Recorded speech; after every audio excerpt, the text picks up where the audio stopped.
ನಾವು ದೇವರ ವಾಕ್ಯವನ್ನು ಓದುವವರಾಗಿ ವಿಮೋಚನಕಾಂಡ ಪುಸ್ತಕ 2ನೇ ಅಧ್ಯಾಯ 23ನೇ ವಾಕ್ಯವನ್ನು ನಾವು ಧ್ಯಾನ ಮಾಡಿ ನೋಡೋಣ. ಈ ಮೇರೆಗೆ ಬಹಳ ದಿನಗಳು ಕಳೆದ ಮೇಲೆ ಐಗುಪ್ತ ದೇಶದ ಅರಸನು ಸತ್ತನು.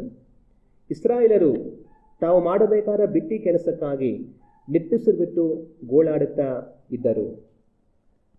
ಇವತ್ತು ನಾವೊಂದು ವಿಷಯವನ್ನು ಧ್ಯಾನ ಮಾಡೋದಕ್ಕಿದ್ದೇವೆ. ನಾವು ಧ್ಯಾನ ಮಾಡೋದಕ್ಕಿರೋ ವಿಷಯ ಯಾವುದು ಅಂತಂದರೆ, ಇಸ್ರಾಯೇಲರಿಗೆ ದಾಸತ್ವ ಏತಕ್ಕಾಗಿ, ಇಸ್ರಾಯೇಲರಿಗೆ ದಾಸತ್ವ ಏತಕ್ಕಾಗಿ ಅನ್ನುವಂಥ ಒಂದು ವಿಷಯವನ್ನು ಇವತ್ತು ನಾವು ಧ್ಯಾನ ಮಾಡೋದಕ್ಕಿದ್ದೇವೆ. ನಾವು ಓದಿ ನೋಡೋದಂಥ ಈ ವಾಕ್ಯದಲ್ಲಿ ಏನಿದೆ ಅಂತಂದರೆ, ಇಸ್ರಾಯೇಲ್ ಜನಗಳು ತಾವು ಮಾಡಬೇಕಾದ ಬಿಟ್ಟಿ ಕೆಲಸಕ್ಕಾಗಿ ನಿಟ್ಟುಸಿರು ಬಿಟ್ಟು ಗೋಳಾಡುತ್ತಾ ಇದ್ದರು ಅಂತ ಬರೆಯಲ್ಪಟ್ಟಿದೆ. ಇಸ್ರಾಯೇಲ್ ಜನಗಳು ಐಗುಪ್ತ ದೇಶದಲ್ಲಿ ಹೋಗಿ ಅವರು ವಾಸ ಮಾಡ್ತಾ ಇದ್ರು. ಕಾಲಗಳು ಕಲಿತಾ ಐಗುಪ್ತರು ಏನು ಮಾಡ್ತಾರೆ, ಇವರನ್ನ ದಾಸರುಗಳಾಗಿ ಮಾಡಿಕೊಳ್ತಾರೆ. ಅವ್ರ ಕೈಯಲ್ಲಿ ಬಹಳಷ್ಟು ಕೆಲಸಗಳನ್ನು ಮಾಡಿಸ್ತಾರೆ. ಆದರೆ ಅವ್ರು ಮಾಡಿಸುವಂಥ ಕೆಲಸಗಳು ತುಂಬ ಕಠಿಣವಾಗಿತ್ತು ಅಂತ ದೇವರ ವಾಕ್ಯದಲ್ಲಿ ಬರೆಯಲ್ಪಟ್ಟಿದೆ. ಆಗ ಈ ರೀತಿ ತುಂಬ ಕಠಿಣವಾದ ಬಿಟ್ಟಿ ಕೆಲಸವನ್ನು ಅವ್ರು ಮಾಡುತ್ತಾ ಇದ್ದರಿಂದ ದೇವ್ರ ವಾಕ್ಯ ನಮಗೆ ಏನು ಹೇಳುತ್ತೆ ಅಂದರೆ, ಅವರು ನಿಟ್ಟುಸಿರು ಬಿಟ್ಟು ಗೋಳಾಡುತ್ತಾ ಇದ್ದರು ಅಂತ ಹೇಳಿ ದೇವರ ವಾಕ್ಯದಲ್ಲಿ ನಾವು ಕಾಣ್ತೀವಿ. ಆಗ ಇಸ್ರಾಯೇಲ್ ಜನಗಳಿಗೆ ಇಂಥ ಒಂದು ಪರಿಸ್ಥಿತಿ ಯಾಕೆ, ಇಂಥ ಒಂದು ದಾಸತ್ವ, ಇಂಥ ಒಂದು ಬಿಟ್ಟಿ ಕೆಲಸ, ಇಂಥ ಒಂದು ಗೋಳಾಟ, ಬಾಧೆ, ಸಂಕಟಗಳು ಇಸ್ರಾಯೇಲ್ ಜನಗಳಿಗೆ ಯಾಕೆ ಅನ್ನುವಂಥದ್ದನ್ನು ಇವತ್ತು ನಾವು ಧ್ಯಾನ ಮಾಡೋದಕ್ಕಿದ್ದೀವಿ. ಹಾಗಂದರೆ ಒಂದು ವೇಳೆ ದೇವರೇನಾದರೂ ತಪ್ಪು ಮಾಡಿಬಿಟ್ರ, ದೇವರು ಅವ್ರನ್ನ ಕರ್ಕೊಂಡು ಹೋಗಿ ಐಗುಪ್ತ ದೇಶದಲ್ಲಿ ಇಟ್ಟು ಒಂದಷ್ಟು ಕಾಲ ಆದಮೇಲೆ ಅವರು ಸ್ವಲ್ಪ ದೊಡ್ಡ ಜನಾಂಗವಾಗಿ ಬೆಳೆದು ಬಂದ ಮೇಲೆ ಐಗುಪ್ತ ದೇಶದವರು ಅವ್ರನ್ನ ದಾಸರಾಗಿ ಮಾಡಿಕೊಂಡು ಕಠಿಣವಾಗಿ ಅವ್ರ ಕೈಯಲ್ಲಿ ದುಡಿಸ್ತಾ ಅವ್ರನ್ನ ಬಾರಿಸ್ತಾ ಇರುವಾಗ ದೇವರು ಅಯ್ಯಯ್ಯೋ ಏನು ಈ ಥರ ಆಗೋಯ್ತಲ್ಲ, ನಾನು ಏನೋ ಅವ್ರನ್ನ ಐಗುಪ್ತ ದೇಶದಲ್ಲಿ ಇರಲಿ ಅಂತ ಕರ್ಕೊಂಡು ಬಂದೆ, ಇವ್ರು ನೋಡಿದ್ರೆ ಇವತ್ತು ಈ ಥರ ದಾಸರಾಗಿ ಮಾಡ್ಕೊಂಡು ಬಿಟ್ರಲ್ಲ, ನನ್ನ ಜನಗಳಿಗೆ ಇಷ್ಟೊಂದು ಕಷ್ಟ ಕೊಡ್ತಾ ಇದ್ದಾರಲ್ಲ, ಅಯ್ಯೋ ಏನಪ್ಪ ಮಾಡೋದು ಇವಾಗ ಅನ್ನೋ ಥರ ದೇವರು ಒಂದು ವೇಳೆ ಯೋಚನೆ ಮಾಡಬೇಕಾದ ಪರಿಸ್ಥಿತಿ ಏನಾದ್ರು ಬಂತ, ದೇವ್ರ ಕಡೆಯಿಂದ ಏನಾದ್ರು ಮಿಸ್ಟೇಕ್ ಆಗೋಯ್ತಾ ಅಂತಂದರೆ ದೇವರ ಕಡೆಯಿಂದ ಯಾವ ಮಿಸ್ಟೇಕ್ ಆಗಿಲ್ಲ. ಇದನ್ನು ದೇವರೇ ಮಾಡಿಸಿದ್ದು. ಇದು ಹೀಗೆ ಆಗುತ್ತೆ ಅಂತ ದೇವರು ಮೊದಲೇ ಹೇಳಿದರು. ಮೊದಲೇ ಅಂದರೆ ಯಾವಾಗ, ಇಸ್ರಾಯೇಲ್ ಜನಾಂಗ ಒಂದು ದೊಡ್ಡ ಜನಾಂಗ ಆಗೋದಕ್ಕಿಂತ ಮುಂಚೆ ಅಲ್ಲ, ಇನ್ನು ಈಸಾಕನು ಹುಟ್ಟೋದಕ್ಕಿಂತ ಮುಂಚೆನೇ ದೇವರು ಇಸ್ರಾಯೇಲ್ ಸಂತತಿಗೆ ಇದೇ ಥರ ಆಗುತ್ತೆ ಅಂತ ಮೊದಲೇ ಹೇಳಿದರು. ನಾವು ದೇವರ ವಾಕ್ಯವನ್ನು ಓದಿ ನೋಡುವಾಗ ಆದಿಕಾಂಡ ಪುಸ್ತಕ 15ನೇ ಅಧ್ಯಾಯ ವಾಕ್ಯಗಳು 12ರಿಂದ 16ರವರೆಗೆ ನಾವು ಓದಿ ನೋಡೋಣ.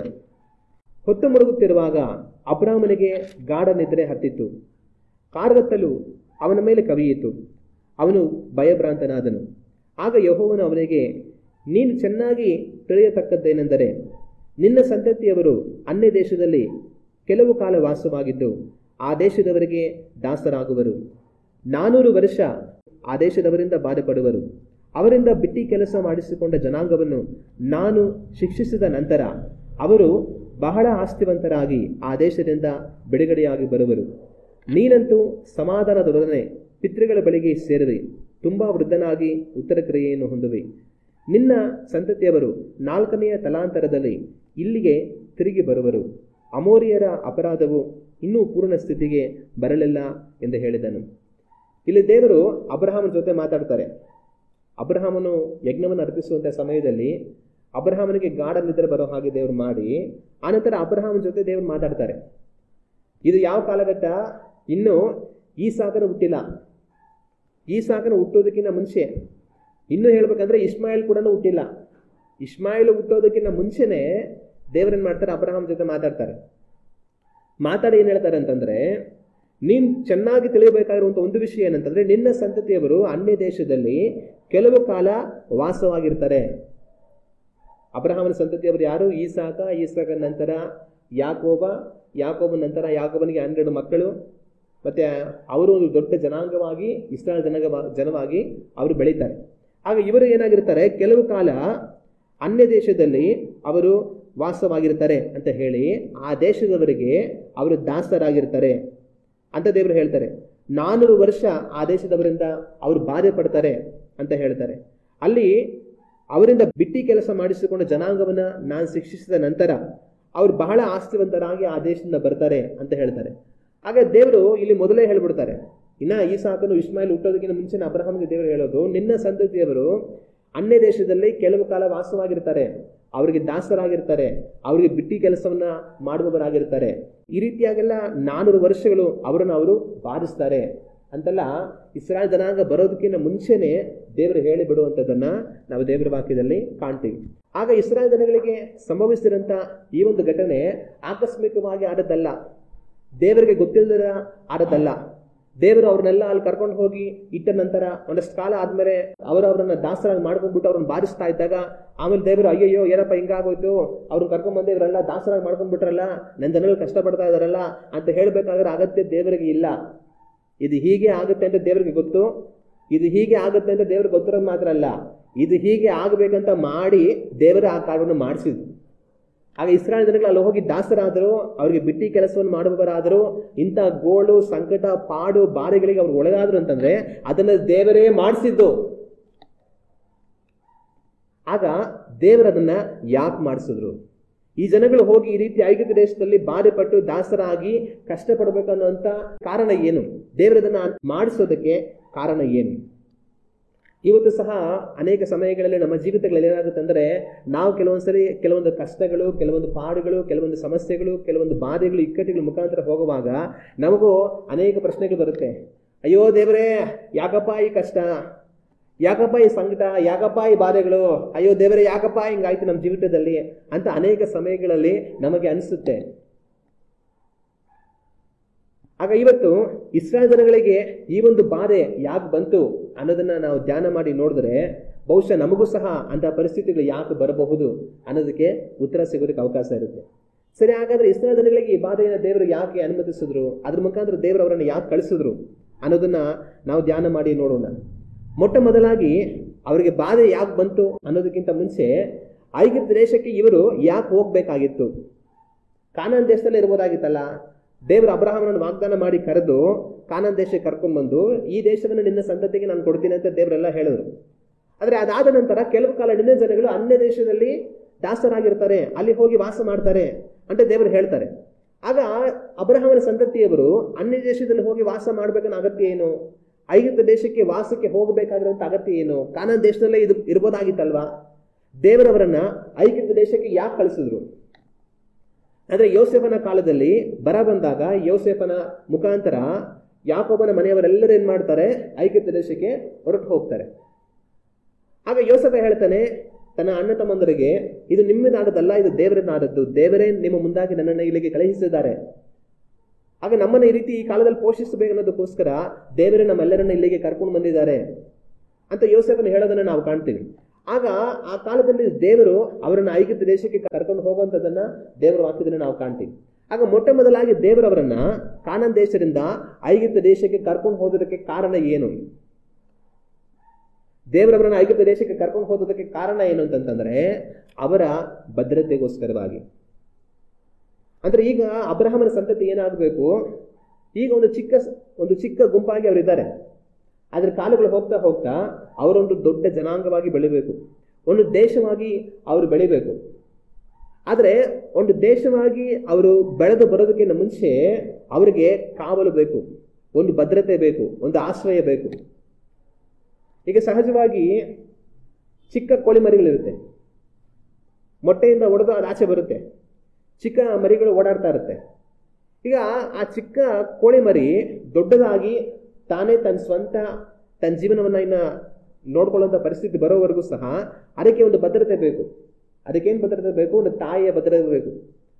ಆದ್ರೆ ಒಂದು ತಾಯಿ ಕೋಳಿ ಇಲ್ಲ ಅಂತಂದ್ರೆ ಆ ಚಿಕ್ಕ ಮರಿಗಳು ಬದುಕಿ ಉಳಿಯೋದಕ್ಕೆ ಸಾಧ್ಯನಾ? ಆ ಚಿಕ್ಕ ಮರಿಗಳು ಬದುಕಿ ಉಳಿಯೋದಿಲ್ಲ. ಏನಾಗುತ್ತೆ? ನಾಯಿ ಬಂದೇ ಹಿಡ್ಕೊಂಡು ಹೋಗ್ಬಿಡುತ್ತೆ, ಬೆಕ್ಕು ಬಂದು ಹಿಡ್ಕೊಂಡು ಹೋಗ್ಬಿಡುತ್ತೆ, ಇಲ್ಲ ಅಂತಂದ್ರೆ ಕಾಗೆ ಬಂದು ಎತ್ಕೊಂಡು ಹೋಗ್ಬಿಡುತ್ತೆ, ಗರುಡ ಬಂದು ಎತ್ಕೊಂಡು ಹೋಗ್ಬಿಡುತ್ತೆ. ಆಗ ಆ ಚಿಕ್ಕ ಕೋಳಿ ಮರಿಗಳಿಗೆ ಏನ್ ಬೇಕು? ಭದ್ರತೆ ಬೇಕು. ತಾಯಿ ಅನ್ನೋದು ಜೊತೆಗಿದ್ರೆ ಏನಾಗುತ್ತೆ? ಆ ಚಿಕ್ಕ ಕೋಳಿ ಮರಿಗಳಿಗೆ ಯಾವ ಆಪತ್ತು ಬರದ ಹಾಗೆ ತಾಯಿ ಅದನ್ನ ನೋಡ್ಕೊಳ್ಳುತ್ತೆ. ಆಗ ಅದೇ ರೀತಿಯಾಗಿ ಇಸ್ರಾಯೇಲ್ ಜನಗಳು ಒಂದು ದೇಶವಾಗಿ ದೊಡ್ಡದಾಗಿ ಅವರು ಬೆಳೆಯುವವರೆಗೂ ಸಹ ಅವರಿಗೆ ಭದ್ರತೆ ಅನ್ನೋದು ಬೇಕು, ಅವರಿಗೆ ಒಂದು ಕಾವಲು ಬೇಕು. ಇಲ್ಲಾಂದ್ರೆ ಏನಾಗುತ್ತೆ? ಬೇರೆ ದೇಶದವರು ಅವ್ರ ಮೇಲೆ ದಾಳಿ ಮಾಡಿ ಅವರನ್ನ ಹೊಡೆದು ಕೊಂದು ಅವ್ರಿಗಿರುವಂತಹ ಸಂಪತ್ತನ್ನೆಲ್ಲ ಅವ್ರು ತಗೊಂಡು ಅವ್ರನ್ನ ನಾಶ ಮಾಡಿ ಬಿಡೋದಕ್ಕೆ ಅವಕಾಶ ಆಗ್ಬಿಡುತ್ತೆ. ನಾವು ದೇವ್ರ ವಾಕ್ಯದಲ್ಲಿ ನೋಡುವಾಗಲೂ ಅನೇಕ ಸಮಯಗಳಲ್ಲಿ ಅಬ್ರಹಾಮು, ಈಸಾಕು, ಯಾಕೋಬು ಆ ದೇಶದ ನಿವಾಸಿಗಳಿಗೆ ಭಯಪಡ್ತಾರೆ.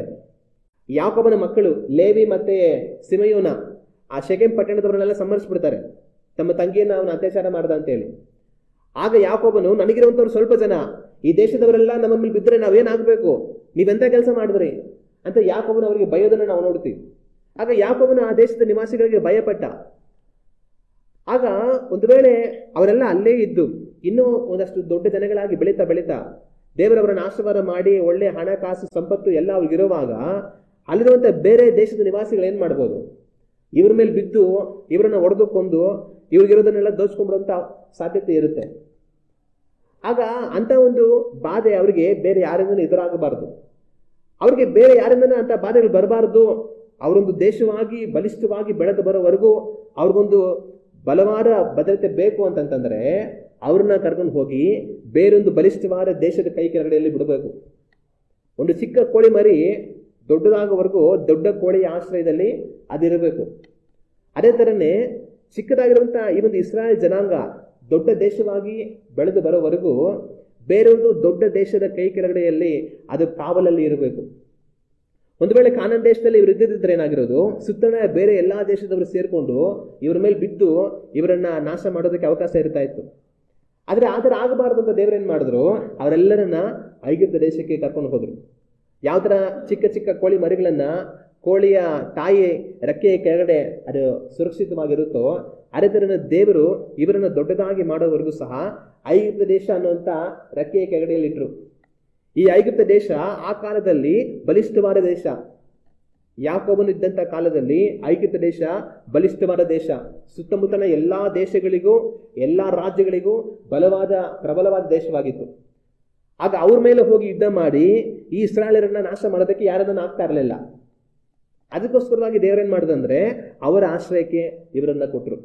ಆಗ ಮೊದಲಾಗಿ ದೇವರು ಇಸ್ರಾಯೇಲ್ ಜನಗಳನ್ನ ಐಗುಪ್ತ ದೇಶಕ್ಕೆ ಕಳುಹಿಸೋದಕ್ಕೆ ಕಾರಣ ಏನಂತಂದ್ರೆ ಭದ್ರತೆಗೋಸ್ಕರವಾಗಿ. ಅವರು ದೊಡ್ಡ ಜನಾಂಗವಾಗಿ ಬೆಳೆದು ಬರುವವರೆಗೂ ಸಹ ಅವರಿಗೆ ಯಾವ ಕೇಡು ಆಗಬಾರದು ಅಂತ ಅವರನ್ನ ಕಾಯೋದಕ್ಕೋಸ್ಕರವಾಗಿ ದೇವರೇನ್ ಮಾಡಿದ್ರು, ಐಗುಪ್ತ ದೇಶಕ್ಕೆ ಅವರನ್ನ ಕಳುಹಿಸಿಕೊಟ್ರು. ಇದೇ ರೀತಿ ನಮ್ಮ ಜೀವಿತಗಳಲ್ಲಿ ಏನಾಗುತ್ತೆ ಅಂದ್ರೆ ಅನೇಕ ಸಮಯಗಳಲ್ಲಿ ದೇವರು ನಮ್ಮನ್ನ ಕೆಲವೊಂದು ಸ್ಥಿತಿಗಳ ಮುಖಾಂತರ ಕರ್ಕೊಂಡು ಹೋಗ್ತಾರೆ. ನಮಗೆ ಅರ್ಥ ಆಗೋದಿಲ್ಲ. ವಾಗ್ದಾನ ಮಾಡಿದ್ದು ದೇವರು ಕಾನಾನ್ ದೇಶನ, ಆದ್ರೆ ಈಗ ಇರೋದಕ್ಕೆ ಕರ್ಕೊಂಡು ಹೋಗ್ತಾ ಇರೋದಲ್ಲಿಗೆ ಐಗುಪ್ತ ದೇಶಕ್ಕೆ. ಆಗ ದೇವರು ವಾಗ್ದಾನ ಮಾಡಿದ ಕಾನಾನ್ ದೇಶ, ನಾವು ಯಾಕೆ ಹೋಗಿ ಐಗುಪ್ತ ದೇಶದಲ್ಲಿ ಇರಬೇಕು ಅಂತ ಅನಿಸ್ಬೋದು. ಆದ್ರೆ ಆ ರೀತಿ ಅನಿಸಿದ್ರು ಸಹ ಅದು ಒಳ್ಳೆಯದಕ್ಕೋಸ್ಕರವಾಗಿನೇ. ನೀನ್ ಬಂದಿರಬೇಕಾಗಿರೋದು ಕಾನಾನ್ ದೇಶದಲ್ಲೇನೆ. ಆದ್ರೆ ಒಂದು ಕಾಲಘಟ್ಟದವರೆಗೂ ನೀನು ಆ ಕಾನಾನ್ ದೇಶವನ್ನ ಸ್ವತಂತ್ರಿಸಿಕೊಳ್ಳುವವರೆಗೂ ನೀನು ಐಗುಪ್ತದಲ್ಲಿರಬೇಕು. ಅದು ದೇವರ ಆಲೋಚನೆ. ಅದೇ ರೀತಿ ನಮ್ಮ ಜೀವಿತದ ಕೆಲವೊಂದ್ಸಲ ಏನಾಗುತ್ತೆ ಅಂತಂದ್ರೆ ನಾವೇನೋ ಅನ್ಕೊಂಡಿರ್ತೀವಿ, ಅಲ್ಲಿ ಆಗೋದು ಬೇರೆ ಏನೋ ಆಗ್ತಾ ಇರುತ್ತೆ. ಆಗ ದೇವರು ಯಾಕಪ್ಪ ಈ ತರ ಆಗ್ತಾ ಇದೆ ಅಂತ ನಮ್ಗೆ ಅನಿಸುತ್ತೆ, ನಮಗೇನು ಅರ್ಥ ಆಗ್ದಿರ ಹೋಗ್ಬೋದು. ಆದ್ರೂ ಸಹ ನಡೆಯೋದೆಲ್ಲ ಒಳ್ಳೇದಕ್ಕೇನೆ. ದೇವರು ಅವರನ್ನ ಕರ್ಕೊಂಡು ಹೋಗಿ ಐಗುಪ್ತ ದೇಶದಲ್ಲಿ ಇದ್ದದ್ದು ಅವರು ಒಳ್ಳೇದಕ್ಕೋಸ್ಕರವಾಗಿನೇ. ಅವರೊಂದು ದೇಶವಾಗಿ ಬೆಳೆದು ಬರಬೇಕು, ಅಲ್ಲಿವರೆಗೂ ಅವರಿಗೆ ಯಾವ ಅಪಾಯ ಆಗಬಾರದು ಅನ್ನೋದಕ್ಕೋಸ್ಕರ ದೇವರಲ್ಲಿಟ್ರು. ಹಲ್ಲೆಲೂಯಾ. ಅದರಿಂದ ನಮಗೆ ದೇವರ ಕಾರ್ಯಗಳು ಅರ್ಥ ಆಗದೆ ಹೋದರೂ ಸಹ ನಮ್ಮನ್ನು ನಾವು ದೇವರಿಗೆ ಒಪ್ಪಿಸಿಕೊಟ್ಟು ನಡೆಯುವಾಗ ಆಗೋದೆಲ್ಲ ಒಳ್ಳೇದಕ್ಕೋಸ್ಕರವಾಗಿನೇ ಆಗುತ್ತೆ. ಹಲ್ಲೆಲೂಯಾ. ಮತ್ತೆ ಎರಡನೇದಾಗಿ, ಒಂದು ದೇವರವರನ್ನ ಅಲ್ಲಿಂದ ಕರ್ಕೊಂಡು ಹೋಗಿ ಐಗುಪ್ತ ದೇಶದಲ್ಲಿ ಇಟ್ಟದಕ್ಕೆ ಕಾರಣ ಒಂದು ಭದ್ರತೆಗೋಸ್ಕರವಾಗಿ. ಎರಡನೇ ಕಾರಣ ಏನು ಅಂತಂದ್ರೆ, ಇವರು ಅಲ್ಲಿರುವಂತಹ ಕಾನಾನ್ ದೇಶದಲ್ಲಿ ಇದ್ರೆ ಆ ಕಾನಾನ್ ದೇಶದಲ್ಲಿರುವಂತಹ ಬೇರೆ ಜನಗಳ ಜೊತೆ ಸೇರಿ ಇವರೇನಾಗ್ತಾರೆ, ಕೆಟ್ಟೋಗ್ತಾರೆ. ಆಗ ದೇವರು ಇವರನ್ನ ಅಲ್ಲಿ ಕರ್ಕೊಂಡು ಹೋಗಿ ಇಟ್ಟದಕ್ಕೆ ಕಾರಣ ಏನಂತಂದ್ರೆ, ಇವರು ಇಲ್ಲಿರುವಂತಹ ಬೇರೆ ಜನಾಂಗಗಳ ಜೊತೆ ಸೇರಿ ಕೆಟ್ಟು ಹೋಗಬಾರದು ಅನ್ನೋದಕ್ಕೋಸ್ಕರವಾಗಿ. ಅಂದ್ರೆ ಈ ಜನಗಳು, ಆ ಕಾನಾನ್ ದೇಶದಲ್ಲಿದ್ದಂತ ಜನಗಳು ವಿಪರೀತವಾದ ಪಾಪದಲ್ಲಿ ಬದುಕ್ತಾ ಇದ್ರು. ಒಂದು ವೇಳೆ ಇವರನ್ನು ಸಹ ಅಲ್ಲೇ ಇಟ್ಟಿದ್ರೆ ಏನಾಗಿರೋದು, ಇವರು ಅವ್ರ ಜೊತೆ ಸೇರಿ ಅವರಿಂದ ಕಾರ್ಯಗಳನ್ನು ಕಲಿತು ಅವ್ರು ಮಾಡ್ತಾರ ಪಾಪನೆಲ್ಲ ಇವರು ಸಹ ಮಾಡ್ತಾ ಕೆಟ್ಟೋಗಿರೋರು, ಅಬ್ರಹಾಮನ ಸಂತತಿ ಕೆಟ್ಟೋಗಿರೋದು. ಆಗ ಈ ಕಾನಾನ್ ದೇಶವನ್ನೆಲ್ಲ ದೇವರು ಸಂಹರಿಸೋದಕ್ಕೆ ಹೇಳುವಾಗ ಅಬ್ರಹಾಮನ ಸಂತತಿಯನ್ನು ಸಹ ನಾಶ ಮಾಡಬೇಕಾಗಿ ಬರ್ತಾ ಇತ್ತು. ಯಾಕಂದ್ರೆ ಅವ್ರು ಮಾಡುವಂತ ಎಲ್ಲಾ ಪಾಪವನ್ನು ಇವರು ಮಾಡ್ತಾ ಇದ್ರು. ಆಗ ಇವರು ಸಹ ಅವ್ರ ಜೊತೆ ನಾಶವಾಗಿ ಹೋಗಿರೋರು. ಅನೇಕರಿಗೆ ಏನನ್ಸುತ್ತೆ ಅಂದ್ರೆ, ಬೈಬಲನ್ನು ಓದುವಾಗ ದೇವರು ಇಸ್ರಾಯೇಲ್ ಜನಗಳನ್ನ ಐಗುಪ್ತ ದೇಶದಿಂದ ಕರ್ಕೊಂಡು ಬಂದು ಕಾನಾನ್ ದೇಶಕ್ಕೆ ತಂದು ಆ ದೇಶವನ್ನ ಅವರಿಗೆ ಕೊಡುವಾಗ ಆ ದೇಶದಲ್ಲಿರುವಂತವರು ಯಾರನ್ನು ಸಹ ನೀವು ಕನಿಕರಿಸಬಾರದು, ಅಲ್ಲಿರುವಂತಹ ದೊಡ್ಡವರಾಗಿರ್ಲಿ ಚಿಕ್ಕವರಾಗಿರ್ಲಿ ಯಾರನ್ನೂ ಸಹ ಕನಿಕರಿಸದೆ ಎಲ್ಲರನ್ನು ಸಂಹರಿಸಿ ಆ ದೇಶವನ್ನು ನೀವು ಸ್ವತಂತ್ರಕ್ಕೆ ತಗೊಳ್ಬೇಕು ಅಂತ ದೇವರು ಹೇಳ್ತಾರಲ್ಲ. ಆಗ ದೇವರಿಗೆ ಯಾಕೆ ಇಷ್ಟು ಕಠಿಣವಾದ ಹೃದಯ? ದೇವ್ರಿಗೆ ಯಾಕೆ ಎಲ್ಲರನ್ನು ಸಂಹರಿಸ್ಬಿಡ್ಬೇಕು, ಒಬ್ಬರನ್ನು ಸಹ ನೀವು ಬಿಡಬಾರದು ಅಂತೆಲ್ಲ ಹೇಳ್ತಾ ಇದ್ರಲ್ಲ? ದೇವರಿಗೆ ಪ್ರೀತಿ ಇಲ್ವಾ? ದೇವರಿಗೆ ಕರುಣೆ ಇಲ್ವಾ? ಕನಿಕರ ಇಲ್ವಾ ಅಂತ ಅನೇಕರು ಯೋಚನೆ ಮಾಡ್ತಾರೆ. ಏನಕ್ಕೆ ಈ ರೀತಿಯಾಗಿ ದೇವರು ಹೇಳಿದ್ರು ಅಂತ. ಆದ್ರೆ ಅದಕ್ಕೆ ಕಾರಣ ಏನಂತಂದ್ರೆ ಆ ದೇಶದ ನಿವಾಸಿಗಳ ವಿಪರೀತವಾದ ಪಾಪ. ಇನ್ನು ಅಬ್ರಹಾಂ ಜೊತೆ ದೇವರು ಮಾತಾಡುವಾಗ, ಈಸಾಕನ ಹುಟ್ಟೋದಕ್ಕಿಂತ ಮುಂಚೆನೆ ದೇವರು ಮಾತಾಡುವಾಗ, ನಿನ್ನ ಸಂತತಿಯವರು 4ನೇ ತಲಾಂತರದಲ್ಲಿ ಇಲ್ಲಿಗೆ ಬರುವರು ಅಂತ ದೇವರು ಹೇಳ್ತಾರೆ. ಅದನ್ನ ಹೇಳಿ ಇನ್ನೊಂದು ಮಾತನ್ನ ದೇವರು ಹೇಳ್ತಾರೆ, ಈ ದೇಶದ ನಿವಾಸಿಗಳ ಅಮೋರಿಯರ ಪಾಪ ಇನ್ನೂ ಪರಿಪೂರ್ಣವಾಗಲಿಲ್ಲ ಅಂತ ದೇವರು ಹೇಳ್ತಾರೆ. ಅಂದ್ರೆ ಅವ್ರ ಪಾಪದಲ್ಲಿ ಬದುಕ್ತಾ ಇದ್ದಾರೆ, ಆದ್ರೆ ಕಾಲಗಳು ಹೋಗ್ತಾ ಹೋಗ್ತಾ ಅವ್ರು ವಿಪರೀತವಾದ ಪಾಪಕ್ಕೆ ಹೊರಟು ಹೋಗ್ತಾರೆ. ಆಗ ಅವ್ರು ಎಷ್ಟು ಪಾಪಕ್ಕೆ ಅವರು ಹೊರಟು ಹೋಗ್ತಾರೆ ಅಂದ್ರೆ, ಇನ್ನು ಆ ಜನಗಳನ್ನ ದೇವರು ಜೀವಂತವಾಗಿ ಬಿಡಕ್ಕೆ ಅವಕಾಶ ಇಲ್ಲದಿರುವಷ್ಟು ಪಾಪಕ್ಕೆ ಅವರು ಇಳಿದು ಹೋಗ್ತಾರೆ. ಆ ಕಾಲದಲ್ಲಿ ನಾನು ಅವರನ್ನ ಈ ದೇಶದಿಂದ ತೆಗೆದು ಹಾಕಬೇಕಂತ, ಅವರ ಪಾಪದ ನಿಮಿತ್ತವಾಗಿ ತೆಗೆದು ಹಾಕಬೇಕು ಅನ್ನೋಂಥ ಕಾಲಗಳು ಬರುವಾಗ ನಾನು ನಿಮ್ಮನ್ನ ಅಲ್ಲಿಂದ ಕರ್ಕೊಂಡ್ ಬರ್ತೇನೆ. ಆಗ ಇವರು ಮಾಡಿದ್ದ ಪಾಪಕ್ಕೆ ನ್ಯಾಯವನ್ನು ತೀರಿಸಿ ಈ ದೇಶದ ನಿವಾಸಿಗಳನ್ನ ನಾಶ ಮಾಡಿ ತೆಗೆದು ಹಾಕಿ ನಿಮ್ಮನ್ನ ಅಲ್ಲಿ, ನಿಮ್ಮ ಸಂತತಿಯನ್ನ ಅಲ್ಲಿ ನಾನು ಇಡ್ತೀನಿ ಅಂತ ದೇವರು ಅಬ್ರಹಾಮನಿಗೆ ವಾಗ್ದಾನ ಮಾಡ್ತಾರೆ. ದೇವರು ಸುಮ್ಮನೆ ಅವರನ್ನ ನಾಶ ಮಾಡಲಿಲ್ಲ. ಅವರ ಪಾಪ ಪರಿಪೂರ್ಣವಾಗಿತ್ತು. ಅವರು ಎಷ್ಟು ಪಾಪ ಮಾಡ್ತಾ ಇದ್ರು ಅಂತಂದ್ರೆ, ಇನ್ನು ಆ ಜನಗಳು ಬದುಕೋದಕ್ಕೆ ಯೋಗ್ಯರಲ್ಲ, ಅಷ್ಟು ಪಾಪದಲ್ಲಿ ಆ ದೇಶದ ಜನಗಳು ಬದುಕ್ತಾ ಇದ್ರು. ಅಲ್ಲಿವರೆಗೂ ದೇವ್ರು ಸುಮ್ಮನೆ ಇದ್ರು. ಅಲ್ಲಿವರೆಗೂ ಆ ಜನಗಳ ಮೇಲೆ ದೇವ್ರ ಕೈ ಇಡಲಿಲ್ಲ. ಆದ್ರೆ ಅಂತ ಕಾಲ ಬರುವಾಗ ಇಸ್ರಾಯೇಲ್ ಜನಗಳನ್ನ ದೇವ್ರು ಬಿಡಿಸ್ಕೊಂಡು ಬಂದು ಇವ್ರ ಪಾಪಕ್ಕೆ ನ್ಯಾಯವನ್ನು ತೀರಿಸಿ ಅವ್ರನ್ನ ತೆಗೆದು ಹಾಕಿ ಇಸ್ರಾಯೇಲ್ ಜನಗಳಿಗೆ ಆ ದೇಶವನ್ನ ದೇವರು ಕೊಟ್ಟರು. ಆದ್ರೆ ಒಂದು ವೇಳೆ ಇಲ್ಲೇ ಅವ್ರು ವಾಸ ಮಾಡಿಕೊಂಡು ಬೆಳೆದಿದ್ದರೆ ಏನಾಗಿರೋದು? ಇಸ್ರಾಯೇಲ್ ಜನಗಳು ಏನ್ ಮಾಡಿರೋರು? ಆ ಸುತ್ತಮುತ್ತಲ ಇರುವಂತಹ ಜನಾಂಗ ಜೊತೆಯಲ್ಲಿ ಬರ್ತು ಹೋಗಿ ಅವರ ಕಾರ್ಯಗಳನ್ನೆಲ್ಲ ಕಲ್ತ್ಕೊಂಡು ಅವ್ರು ಮಾಡೋ ಕಾರ್ಯಗಳನ್ನೆಲ್ಲ ಇವರು ಸಹ ಮಾಡ್ತಾ ಇವರು ಕೆಟ್ಟೋಗಿರೋರು. ಆಗ ದೇವ್ರು ಏನ್ ಮಾಡ್ಬೇಕಾಗಿತ್ತಾ ಇತ್ತು? ಆ ಜನಗಳನ್ನ ಅಳಿಸೋದು ಮಾತ್ರ ಅಲ್ದಿರ ಅಬ್ರಹಾಮನ ಸಂತತಿಯನ್ನು ಅಳಿಸಿಬಿಡ್ಬೇಕಾಗಿತ್ತು.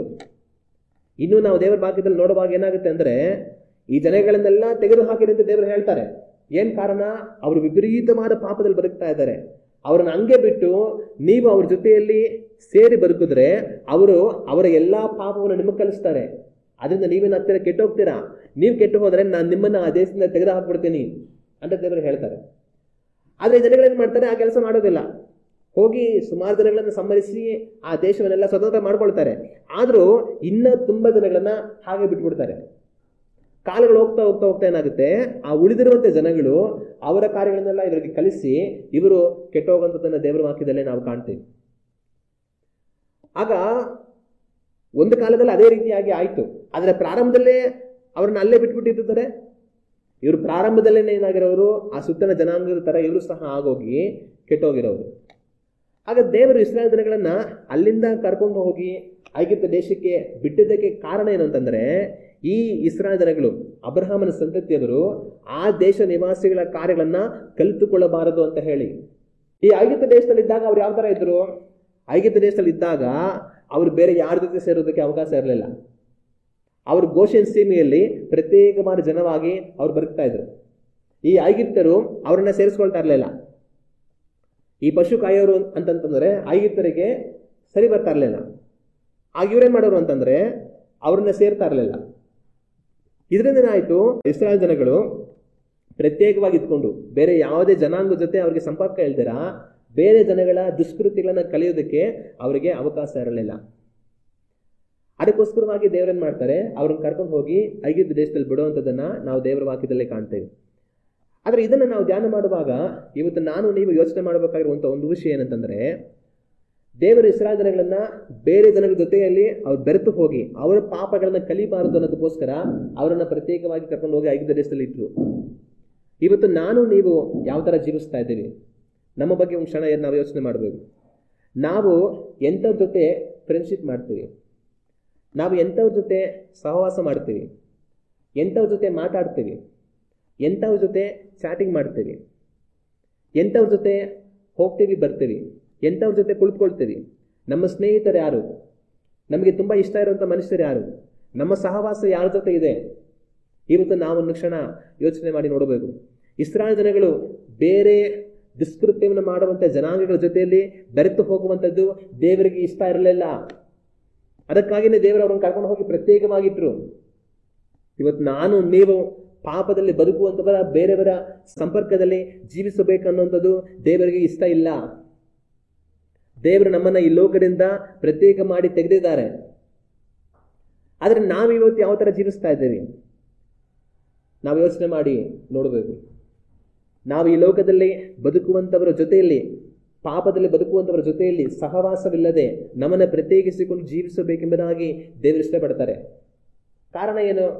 ನಾವು ಈ ಲೋಕದವರ ಜೊತೆಯಲ್ಲಿ ಅನ್ಯೋನ್ಯ ಸಹವಾಸದಲ್ಲಿ ಬದುಕ್ತಾ ಹೋದ್ರೆ ಅವ್ರು ಮಾಡುವಂತ ಪಾಪ ಕೃತ್ಯಗಳಲ್ಲಿ ನಾವು ಪಾಲು ಹೊಂದಿ ದೇವರ ಭಕ್ತಿಯಿಂದ ಕೆಟ್ಟು ಹೋಗ್ತೇವೆ.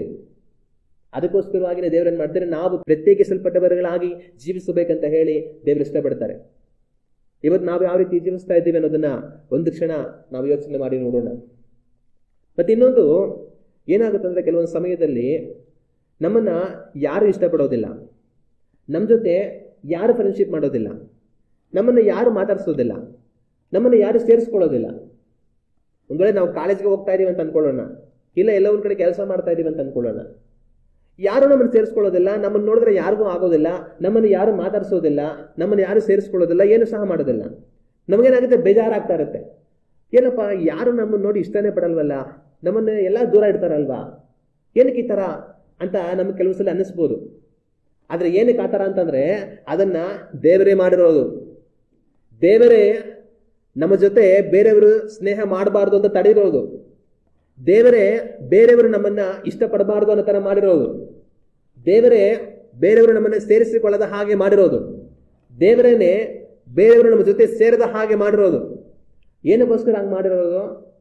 ಕಾರಣ ಅವರು ನಮ್ಮನ್ನು ಸೇರಿಸ್ಕೊಂಡ್ರೆ, ಅವ್ರು ನಮ್ಮ ಜೊತೆ ಫ್ರೆಂಡ್ಶಿಪ್ ಮಾಡಿದ್ರೆ, ನಾವು ಅವ್ರ ಜೊತೆ ಸೇರಿ ಹೋಗಿ ಅವರ ಪಾಪಗಳನ್ನ ಕಲಿತ್ಕೊಂಡು ನಾವು ಕೆಟ್ಟ ಹೋಗ್ತೀವಿ ಅನ್ನೋದಕ್ಕೋಸ್ಕರ. ಆಗ ನಾವು ಈ ತರ ಕೆಟ್ಟ ಸಹವಾಸದೊಂದಿಗೆ ಸೇರಿ ಪಾಪವನ್ನು ಮಾಡಿ ಕೆಟ್ಟು ಹೋಗಬಾರದು ಅನ್ನೋದಕ್ಕೋಸ್ಕರ ದೇವರೇ ಬೇರೆಯವರು ನಮ್ಮನ್ನು ಸೇರಿಸಿಕೊಳ್ಳದ ಹಾಗೆ ತಡೆದಿರ್ತಾರೆ. ಆಗ ನಾವು ಒಬ್ಬರೇ ಇದ್ರೆ ನಮ್ಗೇನಾಗುತ್ತೆ, ನಮಗೆ ದೇವರು ಬಿಟ್ಟರೆ ಬೇರೆ ಯಾರು ಇರೋದಿಲ್ಲ. ಅವಾಗ ನಾವೇನ್ ಮಾಡ್ತೀವಿ, ದೇವರೇ ನನಗೆ ಯಾರು ಇಲ್ಲಪ್ಪ, ನೀನೇ ನನಗೆಲ್ಲ ಸ್ವಾಮಿ ಅಂತ ಹೇಳಿ ನಾವು ದೇವ್ರ ಹತ್ರ ಬಂದು ದೇವ್ರ ನೋಡಿ ಪ್ರಾರ್ಥನೆ ಮಾಡ್ತೀವಿ, ದೇವ್ರ ವಾಕ್ಯ ಓದ್ತೀವಿ. ದೇವರೇ ಯಾರು ನನ್ನ ಅರ್ಥ ಮಾಡ್ಕೊಳ್ಳಲ್ಲಪ್ಪ, ನಾನು ಯಾರಿಗೂ ಬೇಕಾಗಿಲ್ಲಪ್ಪ, ನೀನೇ ದೇವ್ರೇ ನನಗೆ ಎಲ್ಲ, ನೀನೇ ಸಾಕು ಸ್ವಾಮಿ ಅಂತ ನಾವು ದೇವರನ್ನ ಹುಡುಕ್ತೀವಿ. ಆದ್ರೆ ಎಲ್ಲರೂ ನಮ್ಮನ್ನು ಇಷ್ಟಪಡ್ತಾ ಇದ್ರೆ, ಎಲ್ಲರೂ ನಮ್ಮ ಜೊತೆ ಫ್ರೆಂಡ್ಶಿಪ್ ಮಾಡ್ಕೊಳ್ತಾ ಇದ್ರೆ, ನಮ್ಮನ್ನು ಯಾರು ಸಹ ಬಿಡದಿರ ಅಯ್ಯೋ ನೀನೇ ನಮ್ಗೆ ಬೇಕು, ನೀನೇ ನಮ್ಗೆ ಬೇಕಂತ ಇಷ್ಟಪಡ್ತಾ ಇದ್ರೆ, ನಾವು ದೇವ್ರಿಗೆ ಏನ್ ಮಾಡ್ತಾ ಇರ್ತೀವಿ, ಕಷ್ಟ ಕೊಡ್ತಾ ಇರ್ತೀವಿ. ಏನು, ಪ್ರಾರ್ಥನೆ ಮಾಡೋಕೆ ಸಮಯ ಇಲ್ಲ, ದೇವ್ರ ವಾಕ್ಯ ಓದೋಕೆ ಸಮಯ ಇಲ್ಲ, ದೇವ್ರ ಸನ್ನಿಧಿಗೆ ಬರೋದಕ್ಕೆ ಸಮಯ ಇಲ್ಲ. ಆ ಫ್ರೆಂಡ್ ಕರೀತಾನೆ, ಈ ಫ್ರೆಂಡ್ ಕರೀತಾನೆ, ಅಲ್ಲಿ ಹೋಗ್ಬೇಕು, ಇಲ್ಲಿ ಹೋಗ್ಬೇಕು, ಅಲ್ಲಿ ಪಾರ್ಟಿ, ಇಲ್ಲಿ ಡಿನ್ನರು, ಅಲ್ಲಿ ಫಂಕ್ಷನು ಅಂತ ಹೇಳಿ ಹುಡುಗರ ಜೊತೆ ಸುತ್ತಿ ತಿರುಗಾಡಿ ಕೆಟ್ಟೋಗ್ತೇವೆ. ಆದ್ರೆ ಯಾರು ನಮ್ಮನ್ನು ಸೇರಿಸ್ಕೊಂಡಿಲ್ಲ ಅಂತಂದ್ರೆ ನಾವೇನ್ ಮಾಡ್ತೀವಿ, ದೇವರೇ ಅಂತ ಅವ್ರ ಸನ್ನಿಧಿಗೆ ಬರ್ತೀವಿ. ಆಗ ಅನೇಕ ಸಮಯಗಳಲ್ಲಿ ದೇವರೇನ್ ಮಾಡ್ತಾರೆ, ನಮ್ಮನ್ನ ಬೇರೆಯವರ ಸಂಪರ್ಕಕ್ಕೆ ನಮ್ಮನ್ನ ತಡೀತಾರೆ. ಕಾರಣ ಏನಂತಂದ್ರೆ ನಾವು ದೇವರ ಸಂಪರ್ಕಕ್ಕೆ ಬರಬೇಕು ಅನ್ನೋದಕ್ಕೋಸ್ಕರ. ಹಲ್ಲೆಲೂಯ. ಆದ್ರೆ ನಮ್ಮಲ್ಲಿ ಕೆಲವರು ಇದನ್ನ ಅರ್ಥ ಮಾಡ್ಕೊಳ್ತಾರೆ, ಏನ್ ಯೋಚನೆ ಮಾಡ್ತಾರೆ, ಅಯ್ಯೋ ನನ್ನನ್ನು ಯಾರು ಸೇರಿಸ್ಕೊಳ್ಳಲ್ಲ, ನನ್ನನ್ನು ಯಾರು ಇಷ್ಟಪಡಲ್ಲ, ದೇವ್ರು ಯಾಕೆ ಹಿಂಗ್ ಮಾಡಿದ್ರು, ಅವ್ನು ನೋಡು ಅವನ್ನ ಯಾರು ಬಿಡೋದೇ ಇಲ್ಲ, ಎಲ್ಲೂ ಇವ್ರು ನೋಡು ಯಾರು ಇವ್ರನ್ನ ಬಿಡೋದೇ ಇಲ್ಲ, ಆದ್ರೆ ನನ್ನನ್ನ ಕೇಳೋರೇ ಇಲ್ಲ. ನಿನ್ನ ಕೇಳಬಾರ್ದು ಅಂತಾನೆ ದೇವ್ರು ಮಾಡಿರೋದು, ಯಾಕಂದ್ರೆ ನೀನು ಹೋಗಿ ದೇವ್ರನ್ನ ನೋಡ್ಬೇಕು ಅನ್ನೋದಕ್ಕೋಸ್ಕರ. ಆದ್ರೆ ನೀನು ಅವ್ರ ತರ ಆಗಿ ಕೆಟ್ಟೋಗ್ಬೇಕಂತ ಯೋಚನೆ ಮಾಡ್ತಾ ಇದೀಯ. ದೇವ್ರು ಮಾಡೋ ಕಾರ್ಯಗಳನ್ನ ನಾವು ಅರ್ಥ ಮಾಡ್ಕೊಳ್ಬೇಕು. ಆಗ ಒಂದು ಇಸ್ರಾಯೇಲ್ ಜನಗಳನ್ನು ದೇವರು ಕರ್ಕೊಂಡು ಹೋಗಿ ಐಗುಪ್ತ ದೇಶದಲ್ಲಿ ಬಿಡೋದಕ್ಕೆ ಕಾರಣ, ಒಂದು ಅವರು ದೇಶವಾಗಿ ಬೆಳೆದು ಬರೋವರೆಗೂ ಅವ್ರಿಗೆ ಭದ್ರತೆ ಇರಬೇಕು ಅನ್ನೋದಕ್ಕೋಸ್ಕರ. ಎರಡನೇದು, ಕಾನಾನ್ ದೇಶದಲ್ಲಿ ಇದ್ರೆ ಬೇರೆಯವ್ರ ಜೊತೆ ಸೇರಿ ಅವ್ರು ಕೆಟ್ಟು ಹೋಗ್ತಾರೆ, ಅದು ಆಗಬಾರದು ಅನ್ನೋದಕ್ಕೋಸ್ಕರ ದೇವರು ಅಲ್ಲಿ ಕರ್ಕೊಂಡು ಹೋಗಿ ಅವರನ್ನ ಬಿಟ್ರು. ಆದ್ರೆ ಇದೆಲ್ಲ ಚೆನ್ನಾಗಿದೆ. ಏನು, ಇವ್ರು ಹೋಗಿ ಐಗುಪ್ತ ದೇಶದಲ್ಲಿ ಭದ್ರತೆಗೋಸ್ಕರ ಅಲ್ಲಿರುವಂಥದ್ದು, ಇವ್ರ ಜೊತೆ ಸೇರಿ ಕೆಟ್ಟು ಹೋಗ್ಬಾರ್ದು ಅನ್ನೋದಕ್ಕೋಸ್ಕರ ಅಲ್ಲಿ ಹೋಗಿ ಇರೋವಂಥದ್ದು ಎಲ್ಲ ಚೆನ್ನಾಗಿದೆ. ಆದ್ರೆ ಯಾಕೆ ಚೆನ್ನಾಗಿಲ್ಲ ಅಂತಂದ್ರೆ, ಇವ್ರು ಅಲ್ಲಿ ಹೋಗಿ ವಾಸ ಮಾಡ್ತಾ ಇದ್ದಾಗ ಆ ದೇಶಕ್ಕೆ ದಾಸರಾಗ್ತಾರಲ್ಲ, ಅದು ಮಾತ್ರ ನೋಡೋದಕ್ಕೆ ಚೆನ್ನಾಗಿಲ್ಲ. ಇವ್ರು ಅಲ್ಲಿ ಹೋಗಿ ದೇವ್ರವ್ರನ್ನ ಇಟ್ರು, ಆದ್ರೆ ಇಟ್ಬಿಟ್ಟು ಆ ಜನಗಳು ಇವರಿಗೆ ಯಾವ ಕಷ್ಟ ಕೊಡ್ತೀರಾ ಆರಾಮಾಗಿ ಚೆನ್ನಾಗಿ ನೋಡ್ಕೊಳ್ಳೋ ತರ ದೇವ್ರು ಮಾಡ್ಬೋದಾಗಿತ್ತಲ್ವಾ. ಆದ್ರೆ ಯಾಕೆ ದೇವರು ಅವರು ಇವರನ್ನ ಬಹಳವಾಗಿ ಬಾಧಿಸಿ ಬಿಟ್ಟಿ ಕೆಲಸ ಮಾಡಿಸಿ ದಾಸರು ಮಾಡಿಕೊಂಡು ಇವ್ರಿಗೆ ತುಂಬಾ ಕಷ್ಟ ಕೊಟ್ಟು ನೋವು ಕೊಟ್ಟು ಬಾಧೆ ಕೊಡೋ ಹಾಗೆ ದೇವ್ರು ಯಾಕೆ ಬಿಟ್ರು? ಸುಮ್ಮನೆ ಆರಾಮಾಗಿ ಅಲ್ಲಿ ತಿನ್ಕೊಂಡು ಉಣ್ಕೊಂಡು ಇರೋ ತರ ದೇವ್ರು ಮಾಡ್ಬೋದಾಗಿತ್ತಲ್ಲ. ದೇವ್ರು ಏನಕ್ಕೆ ಬಾಧೆಗಳನ್ನ ಅಲ್ಲಿ ಅನುಭವಿಸಿದ್ರು ಅಂತಂತಂದ್ರೆ, ಹಂಗಂದ್ರೆ ಅವರು ಹೋಗಿದ ತಕ್ಷಣ ಸ್ಟಾರ್ಟಿಂಗ್ ಇಂದನೂ ಅಲ್ಲಿ ಕಷ್ಟಪಡಲಿಲ್ಲ. ಯೋಸೇಫನ ಬದುಕಿರೋವರೆಗೂ ಸಹ ಅವರು ಚೆನ್ನಾಗಿದ್ರು. ಯೋಸೇಫನ ಮರಣದ ನಂತರವೂ ಸಹ ಸುಮಾರು ಒಂದು 50-60 ವರ್ಷಗಳ ಕಾಲ ಅವ್ರು ಆರಾಮಾಗಿ ಇದ್ದಿರ್ತಾರೆ. ಯಾಕಂದ್ರೆ ಬೇರೆಯವರು ಅಲ್ಲಿ ಆಳ್ವಿಕೆ ಮಾಡುವಂಥವ್ರು ಯೋಸೇಫನ ಬಗ್ಗೆ ಅವರಿಗೆ ಪರಿಚಯ ಇರುತ್ತೆ. ಯೋಸೇಫನ ಬಗ್ಗೆ ಪರಿಚಯ ಇರೋದ್ರಿಂದ ಯೋಸೇಫನ ಸಂತತಿಯವರು ಯೋಸೇಫ ನಮ್ಮ ದೇಶಕ್ಕೆ ಎಷ್ಟೋ ಒಳ್ಳೇದು ಮಾಡಿದ್ದಾನೆ ಅಂತ ಅಂದ್ಬಿಟ್ಟು ಈ ಜನಗಳಿಗೆ ದಯೆ ತೋರಿಸಿರ್ತಾರೆ. ಆದ್ರೆ ಅಲ್ಲಿಂದ ಒಂದು 50-60 ವರ್ಷ ಕಳೆದ ನಂತರ ಒಬ್ಬ ರಾಜ ಬರ್ತಾನೆ. ಅವನು ಹೊಸ ಸಂತತಿ, ಅವನಿಗೆ ಯೋಸೇಫನ ಬಗ್ಗೆ ಅಷ್ಟು ಪರಿಚಯ ಇಲ್ಲ.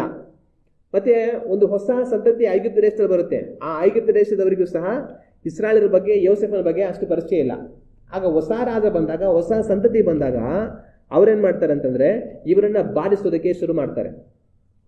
ಹೆಚ್ಚು ಕಡಿಮೆ ಒಂದು 100 ವರ್ಷ ಇವ್ರ ಬಾಧೆಯನ್ನು ಅನುಭವಿಸಿರ್ಬೋದು ಐಗುಪ್ತ ದೇಶದಲ್ಲಿ. ಯಾಕಂದ್ರೆ ಮೋಶೆ ಹುಟ್ಟಿದಾಗಲೇನೆ ಈ ಜನಗಳಿಗೆ ಮರಣ ದಂಡನೆ ತೀರ್ಪು ಇತ್ತು.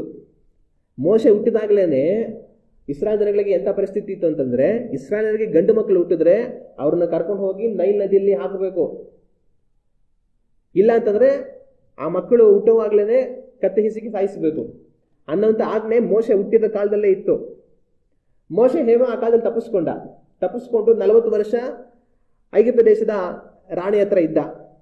ಆಮೇಲೆ ಒಂದು ಕೊಲೆ ಮಾಡಿದ ಅಂತ ಹೇಳಿ ಓಡೋದ. ಮಿದ್ಯಾನ್ಯರ ದೇಶದಲ್ಲಿ ಹೋಗಿ 40 ವರ್ಷ ಇದ್ದ. ತನಗೆ 80 ವರ್ಷ ಆಗುವಾಗ ದೇವರು ಮೋಶೆ ಜೊತೆ ಮಾತಾಡಿ ಇಸ್ರಾಯೇಲ್ ಜನರನ್ನ ಬಿಡಿಸುವುದಕ್ಕೋಸ್ಕರವಾಗಿ ತಿರುಗಿ ಕರ್ಕೊಂಡ್ ಬರ್ತಾರೆ. ಆಗ ಮೋಶೆ ಹುಟ್ಟಿದಾಗ್ಲೇನೆ ಅವ್ರ ಪರಿಸ್ಥಿತಿ ತುಂಬಾ ಕಷ್ಟಕರವಾಗಿತ್ತು. ಆದ್ರೆ ಅಲ್ಲಿಂದ ಮೋಶೆ ಅವರನ್ನ ಬಿಡಿಸೋದಕ್ಕೋಸ್ಕರವಾಗಿ ಬರೋಷ್ಟ ಕಾಲಕ್ಕೆ 80 ವರ್ಷ ಆಗೋಯ್ತು. ಈ 80 ವರ್ಷ ಎಲ್ಲ ಅವ್ರು ಬಾಧೆ ಅನುಭವಿಸ್ತಾನೆ ಇದ್ರು.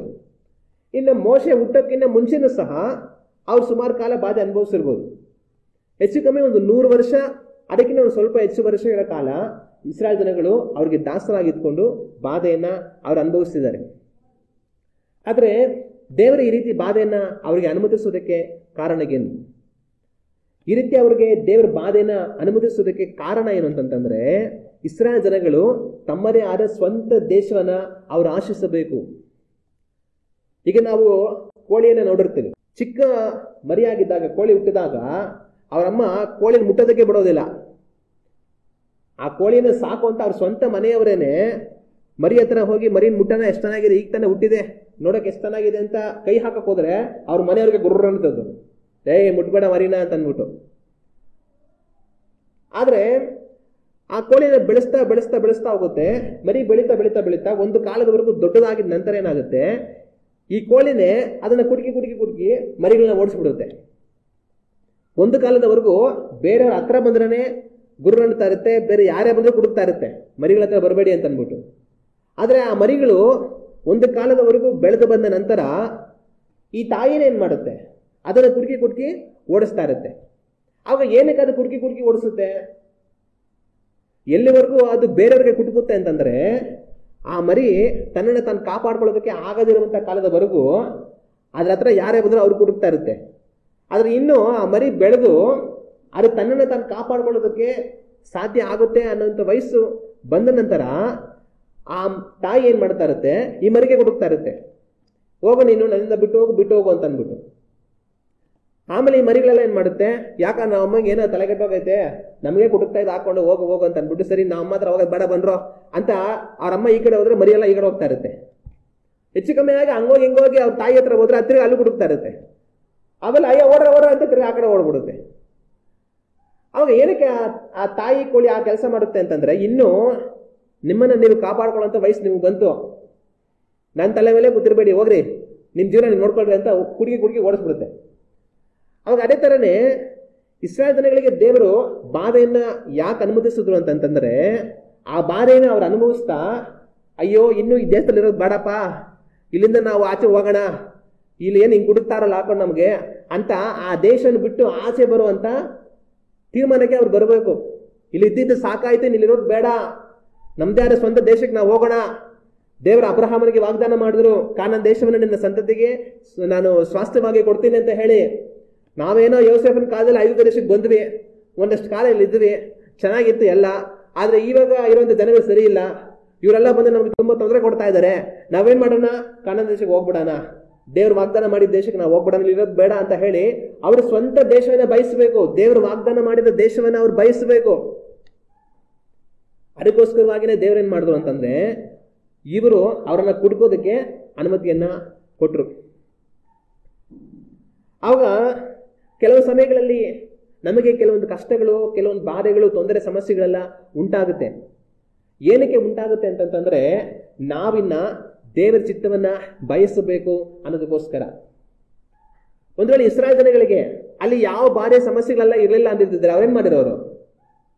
ಆ ದೇಶದಲ್ಲಿ ತಿನ್ಕೊಂಡು ಉಣ್ಕೊಂಡು ಆಯಾಗಿ ಸಂತೋಷವಾಗಿರೋರು.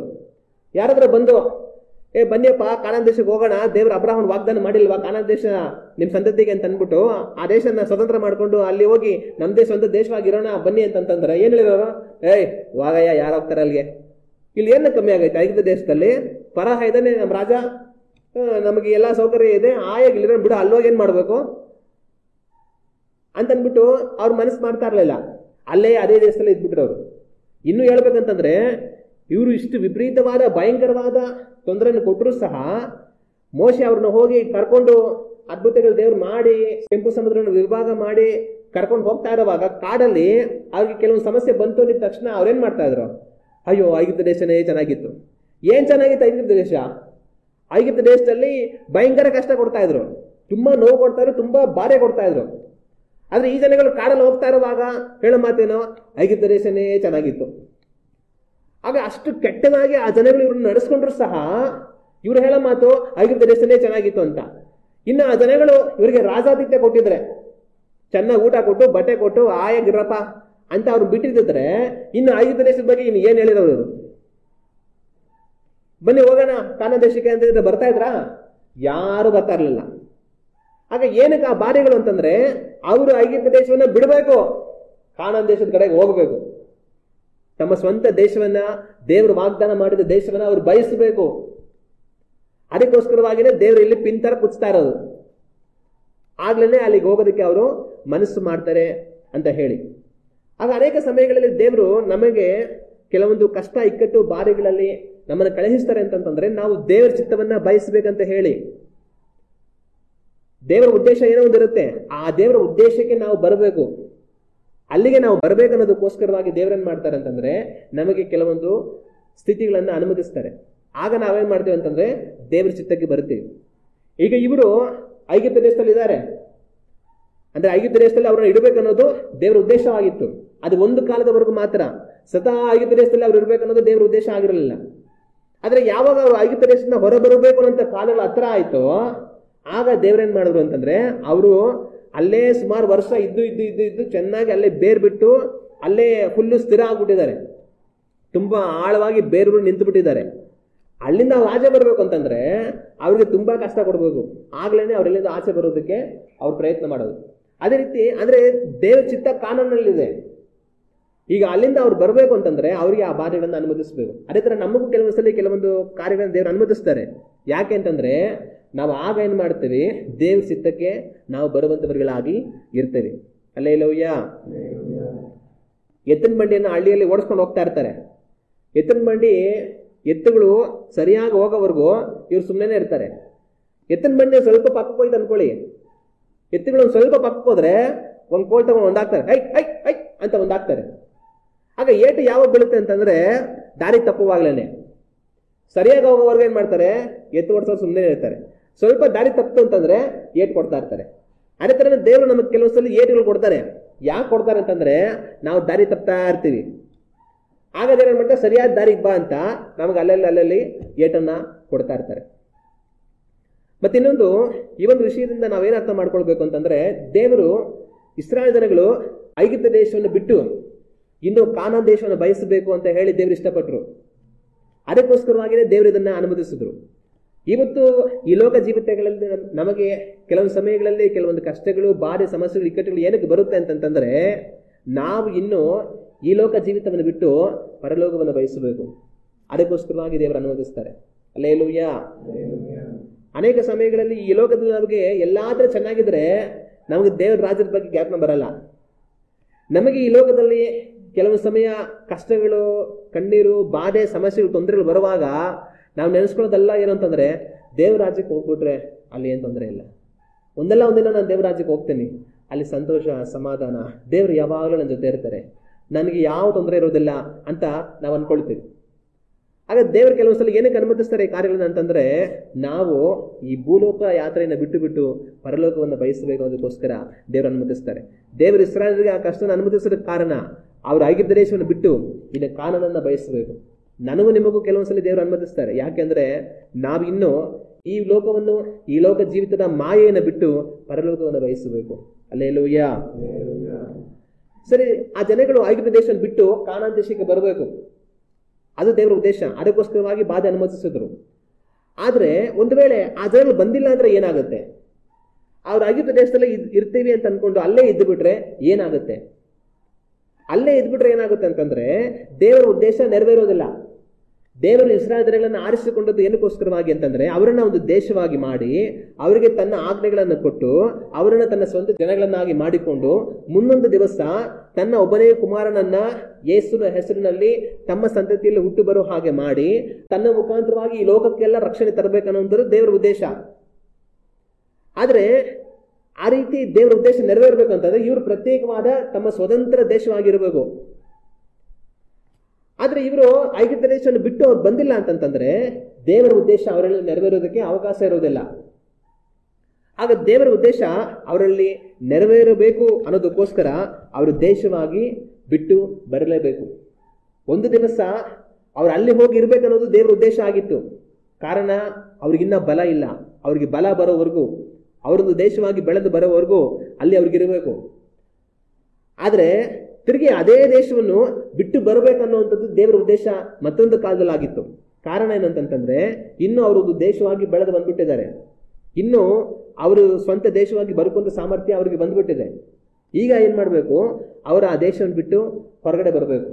ಅವರು ಹೊರಗಡೆ ಬಂದು ತಮ್ಮ ಸ್ವಂತ ದೇಶದಲ್ಲಿ ಅವರಿರುವಾಗ ದೇವರ ಉದ್ದೇಶಗಳು ಅವರ ಮುಖಾಂತರವಾಗಿ ನೆರವೇರೋದಕ್ಕೆ, ಯೇಸು ಕ್ರಿಸ್ತನು ರಕ್ಷಕನಾಗಿ ಲೋಕಕ್ಕೆ ಬಂದು ಮನುಷ್ಯರೆಲ್ಲರಿಗೂ ರಕ್ಷಣೆಯನ್ನು ಸಂಪಾದಿಸೋದಕ್ಕೆ ಅದು ಅವಕಾಶ ಆಗುತ್ತೆ. ಹಲ್ಲೆಲೂಯಾ. ಅದಕ್ಕೋಸ್ಕರವಾಗಿ ಇಸ್ರಾಯೇಲ್ ಜನಗಳು ಆ ದೇಶವನ್ನು ಬಿಟ್ಟು ಕಾನಾನ್ ದೇಶಕ್ಕೆ ಬರಬೇಕನ್ನುವಂಥದ್ದು ದೇವರ ಉದ್ದೇಶವಾಗಿತ್ತು. ಇಸ್ರಾಯೇಲ್ ಜನಗಳು ಐಗುಪ್ತ ದೇಶವನ್ನ ಬಿಟ್ಟು ಬರಬೇಕನ್ನೋದು ದೇವರ ಉದ್ದೇಶ. ಅದೇ ರೀತಿ ನಾನು ನೀವು ಸಹ ಐಗುಪ್ತ ದೇಶವನ್ನು ಬಿಟ್ಟು ಬರಬೇಕಂತ ಹೇಳಿ ದೇವರ ಉದ್ದೇಶ ಇದೆ. ಐಗುಪ್ತ ದೇಶವನ್ನ ಬಿಟ್ಟು ಬರ್ಬೇಕಂತ ಅರ್ಥ ಏನು? ಹಂಗಂದ್ರೆ ಪಾಪವನ್ನು ಬಿಟ್ಟು ನಾವು ಹೊರಬರಬೇಕನ್ನುವಂಥದ್ದು ದೇವರ ಉದ್ದೇಶ. ಐಗುಪ್ತ ದೇಶ ಇವತ್ತು ನನಗೆ ನಿಮಗೆ ಪಾಪಕ್ಕೆ ಗುರುತಾಗಿದೆ. ಇಸ್ರಾಯೇಲ್ ಜನಗಳು ಐಗುಪ್ತ ದೇಶವನ್ನ ಬಿಟ್ಟು ಬರಬೇಕಂತ ದೇವರ ಉದ್ದೇಶ ಇದ್ದ ಹಾಗೆ ನಾನು ನೀವು ಸಹ ಪಾಪವನ್ನು ಬಿಟ್ಟು ಹೊರಬರಬೇಕನ್ನುವಂಥದ್ದು ದೇವರ ಉದ್ದೇಶವಾಗಿದೆ. ಇವತ್ತು ನಾನು ನೀವು ಐಗುಪ್ತ ದೇಶವನ್ನ ಬಿಟ್ಟಿದ್ದೇವಾ? ಒಂದು ಕ್ಷಣ ನಾವು ಯೋಚನೆ ಮಾಡಬೇಕು. ನಮ್ಮ ಪೂರ್ವ ಪಾಪಗಳಿಂದ ನಾವು ಪೂರ್ತಿಯಾಗಿ ಮನೆ ತಿರುಗಿದ್ದೇವಾ? ನಾವು ಯೇಸು ಕ್ರಿಸ್ತನ ಸುವಾರ್ತೆಯನ್ನು ಕೇಳೋದಕ್ಕಿಂತ ಮುಂಚೆ ಒಂದು ವೇಳೆ ಏನೇ ಕೆಟ್ಟ ಚಟಗಳು, ಕೆಟ್ಟ ನಡವಳಿಕೆಗಳು, ಕೆಟ್ಟ ಗುಣ ಸ್ವಭಾವಗಳು, ಕ್ರಿಯೆಗಳು ನಮ್ಮಲ್ಲಿ ಇದ್ದಿರಬಹುದು. ಆದರೆ ಯೇಸು ಕ್ರಿಸ್ತನ ಬಳಿಗೆ ಬಂದ ನಂತರ ಎಲ್ಲವನ್ನು ನಾವು ತೆಗೆದಿಟ್ಟು ಹೊಸ ಮನುಷ್ಯರಾಗಿ ನಾವು ಜೀವಿಸ್ತಾ ಇದ್ದೇವಾ? ನಾವು ಯೋಚನೆ ಮಾಡಿ ನೋಡಬೇಕು. ಆದ್ರೆ ಅನೇಕರು ಏನ್ ಮಾಡ್ತಾರೆ ಅಂತಂದ್ರೆ ಐಗುಪ್ತದಲ್ಲೇ ಬದುಕ್ತಾ ಇರ್ತಾರೆ. ಎಲ್ಲಿವರೆಗೂ ನಾವು ಐಗುಪ್ತದಲ್ಲೇ ಇರ್ತೀವೋ ಕಾನಾನ್ ದೇಶವನ್ನು ಹೋಗೋದಕ್ಕೆ ಸಾಧ್ಯ ಇಲ್ಲ. ಆದ್ರೆ ಯಾವತ್ತು ನಾವು ಐಗುಪ್ತ ದೇಶವನ್ನು ಬಿಡ್ತೀವೋ ಆವತ್ತು ಕಾನಾನ್ ದೇಶವನ್ನು ನಾವು ಹೋಗೋದಕ್ಕೆ ನಮಗೆ ಸಾಧ್ಯವಾಗುತ್ತೆ. ಆದ್ರೆ ಅನೇಕರು ಏನ್ ಮಾಡ್ತಾರೆ ಅಂದ್ರೆ ಐಗುಪ್ತ ದೇಶವನ್ನು ಬಿಡ್ತಾರೆ, ಬಿಟ್ಟು ಅರ್ಧ ದಾರಿ ಗಂಟೆ ಬಂದ್ಬಿಟ್ಟು ಮತ್ತೆ ಐಗುಪ್ತ ದೇಶಕ್ಕೆ ಓಡಿ ಹೋಗ್ಬೇಕಂತ ಯೋಚನೆ ಮಾಡ್ತಾ ಇರ್ತಾರೆ. ಐಗುಪ್ತದಲ್ಲಿ ಇದ್ದಿದ್ರೇ ಚೆನ್ನಾಗಿರೋದು, ಐಗುಪ್ತ ದೇಶನೇ ಚೆನ್ನಾಗಿತ್ತು, ನಾವು ತಿರ್ಗಾ ಅಲ್ಲಿಗೆ ಹೋಗ್ತೀವಿ ಅಂತ ಇಸ್ರಾಯೇಲ್ಗಳು ದುಂಬಿ ಮಾಡಿದ್ರು. ಇವತ್ತು ಅನೇಕರು ಏನ್ ಮಾಡ್ತಾರೆ, ಐಗುಪ್ತ ದೇಶವನ್ನ ಬಿಡೋದೇ ಇಲ್ಲ, ಅವ್ರ ಪಾಪಗಳನ್ನ ಬಿಡೋದೇ ಇಲ್ಲ, ಅದರಲ್ಲೇ ಬದುಕ್ತಾ ಇರ್ತಾರೆ. ಇನ್ ಕೆಲವರು ಬಿಡ್ತಾರೆ, ಬಿಟ್ಟು ಅರ್ಧ ದಾರಿ ಗಂಟೆ ಹೋಗ್ಬಿಟ್ಟು ಅಲ್ಲೇ ಇದ್ದಿದ್ರೆ ಚೆನ್ನಾಗಿತ್ತಲ್ಲ, ಆ ಪಾಪಗಳೆಲ್ಲ ಎಷ್ಟು ಚೆನ್ನಾಗಿತ್ತು, ಇವಾಗ ಅದೆಲ್ಲ ಏನು ನಾವು ಅನುಭವಿಸ್ತಾನೆ ಇಲ್ವಲ್ಲ ಅಂತಂದ್ಬಿಟ್ಟು ತಿರ್ಗಾ ಅವ್ರು ಬಿಟ್ಟು ಬಂದಿರುವಂತಹ ಪಾಪದ ಕುರಿತಾಗಿ ಯೋಚನೆ ಮಾಡ್ತಾ ಇರ್ತಾರೆ. ಮತ್ತೆ ಇನ್ನೂ ಕೆಲವರು ಏನ್ ಮಾಡ್ತಾರೆ ಅಂತಂದ್ರೆ ಅವ್ರು ಬಿಟ್ಟು ಬಂದಿರೋ ಆ ಪಾಪಗಳಿಗೆ ತಿರುಗಿ ಹಿಂತಿರುಗುವಂತವರುಗಳಾಗಿರ್ತಾರೆ. ದೇವರ ವಾಕ್ಯದಲ್ಲಿ ಏನಂತ ಬರೆಯಲ್ಪಟ್ಟಿದೆ ಅಂತಂದ್ರೆ, ನಾಯಿಗಳು ತಾವು ಕಕ್ಕಿದ್ದನ್ನ ತಿರ್ಗಾ ಅವೇ ತಿಂತವಂತೆ. ಅದೇ ತರನೇ ಇವತ್ತು ಎಷ್ಟೋ ಜನಗಳಿದ್ದಾರೆ ಅಂತ ದೇವ್ರ ವಾಕ್ಯದಲ್ಲಿ ಇದೆ. ಅಂತಂದ್ರೆ ಬೇಡ ಅಂತ ಹೇಳಿ ಬಿಟ್ಟು ಬಂದ ಪಾಪವನ್ನ ತಿರುಗಿ ಅನುಭವಿಸೋದಕ್ಕೆ ಹೋಗುವಂತವರುಗಳು ನಾಯಿ ಕಕ್ಕಿದ್ದನ್ನ ತಿನ್ನುವುದಕ್ಕೆ ಸಮಾನವಾಗಿರ್ತಾರೆ, ಅಸಹ್ಯವಾಗಿರ್ತಾರೆ. ಆ ರೀತಿ ಅಸಹ್ಯವಾದ ಬದುಕನ್ನು ಬದುಕುವಂತವ್ರು ಎಷ್ಟೋ ಜನ ಇದ್ದಾರೆ. ಆದ್ರೆ ಇವತ್ತು ನಾನು ನೀವು ಯಾವ ತರ ಇದ್ದೇವೆ ನಾವು ಯೋಚನೆ ಮಾಡಬೇಕು. ಐಗುಪ್ತವನ್ನ ನಾವು ಬಿಟ್ಟು ಹೊರಟು ಹೋಗಬೇಕು, ಕಾನಾನ್ನ ಕಡೆಗೆ ನಮ್ಮ ಪ್ರಯಾಣ ಇರಬೇಕು. ಹಲ್ಲೆಲೂಯ. ಎರಡನೇದಾಗಿ ಐಗುಪ್ತನ್ನು ಬಿಟ್ಟು ಬಂದು ಯಾವತ್ತೂ ತಿರುಗಿ ಐಗುಪ್ತನ್ನು ಹಿಂತಿರುಗಿ ನೋಡುವಂತ ಮನಸ್ಸು ನಮ್ಮಲ್ಲಿ ಇರಬಾರದು. ಆ ರೀತಿಯಾಗಿ ಜೀವಿಸೋದಕ್ಕೆ ನಮ್ಮನ್ನು ನಾವು ಒಪ್ಪಿಸಿಕೊಡೋಣ.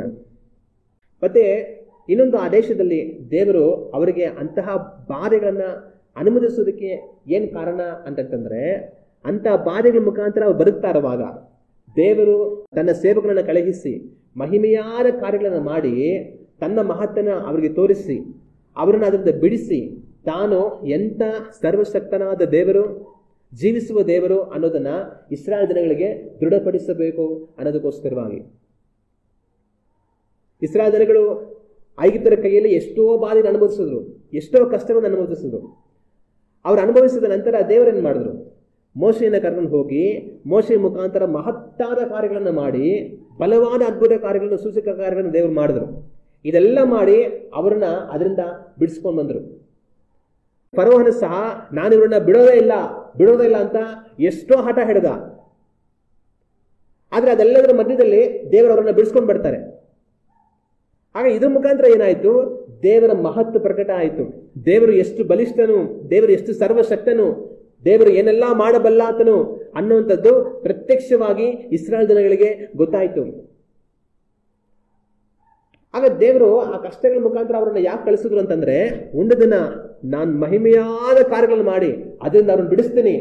ಅದ್ರ ಮುಖಾಂತರ ಅವ್ರಿಗೇನು ಗೊತ್ತಾಗುತ್ತೆ? ನಾನು ಎಂತ ಬಲಿಷ್ಠವಾದ ಸರ್ವಶಕ್ತನಾದ ದೇವರು ಅನ್ನೋದು ಅವ್ರಿಗೆ ಗೊತ್ತಾಗುತ್ತೆ. ಮತ್ತೆ ಎರಡನೇದು, ನಾನು ಜೀವಿಸುವ ಕರ್ತನು ಅನ್ನೋದು ಅವರಿಗೆ ಅರ್ಥ ಆಗುತ್ತೆ. ದೇವರು ಅವರನ್ನ ತನ್ನ ಜನಗಳಾಗಿ ಆರಿಸಿಕೊಂಡಿದ್ದಾರೆ. ಆದ್ರೆ ದೇವರು ಅವರನ್ನು ತನ್ನ ಜನಗಳಾಗಿ ಆರಿಸಿಕೊಂಡಿದ್ದಾರೆ. ತಮಗೆ ತನ್ನ ಒಡಂಬಡಿಕೆಗಳನ್ನು ಕೊಟ್ಟು ತನ್ನ ಮುಖಾಂತರವಾಗಿ ಕ್ರಿಸ್ತನನ್ನ ಈ ಲೋಕಕ್ಕೆ ತರಬೇಕಂತ ಹೇಳಿ ದೇವರ ತೀರ್ಮಾನ ಇದೆ. ಆದ್ರೆ ಆ ಜನಗಳಿಗೆ ತಮ್ಮನ್ನು ಆರಿಸಿಕೊಂಡಿರೋ ದೇವರು ಎಂಥವನು ಅನ್ನೋದು ಅರ್ಥ ಆಗಬೇಕು. ಆಗ ಆ ಜನಗಳಿಗೆ ತಮ್ಮನ್ನು ಆರಿಸಿರುವ ದೇವರು ಎಂಥವನು ಅಂತ ಅರ್ಥ ಆಗಬೇಕು ಅಂತಂದ್ರೆ ತನ್ನ ಮಹತ್ವ ಅವರಿಗೆ ಪ್ರಕಟ ಆಗಬೇಕು. ತನ್ನ ಮಹತ್ವ ಅವರಿಗೆ ಪ್ರಕಟ ಆಗಬೇಕಂತಂದ್ರೆ ಅವ್ರ ಕಷ್ಟಗಳಲ್ಲಿ ಹೋಗಬೇಕು. ಆಗ ದೇವರೇ ಅವರನ್ನ ಕಷ್ಟಗಳಲ್ಲಿ ಕಳುಹಿಸಿ ತಿರುಗಿ ದೇವರೇ ಬಂದು ಮಹಿಮೆಯಾದ ಕಾರ್ಯಗಳನ್ನು ಮಾಡಿ ಅದರಿಂದ ಅವ್ರನ್ನ ಬಿಡಿಸಿ ನಿಮ್ಮನ್ನು ಆರಿಸಿಕೊಂಡಿರುವ ನಿಮ್ಮ ದೇವರಾಗಿರುವ ಕರ್ತನಾದ ನಾನು ಎಂಥವನೆಂಬುದಾಗಿ ತಿಳಿದುಕೊಳ್ಳಿರಿ ಅನ್ನೋದನ್ನು ದೇವರು ತೋರಿಸಿದ್ರು. ನಾನು ಸರ್ವಶಕ್ತನಾದ ದೇವರು, ನಾನು ಜೀವಿಸುವ ದೇವರು ಅನ್ನೋದನ್ನ ಅದರ ಮುಖಾಂತರವಾಗಿ ಅವ್ರಿಗೆ ತೋರಿಸಿದ್ರು.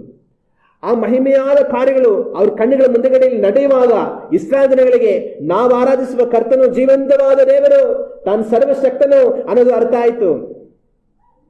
ಹಲ್ಲೆಲೂಯ.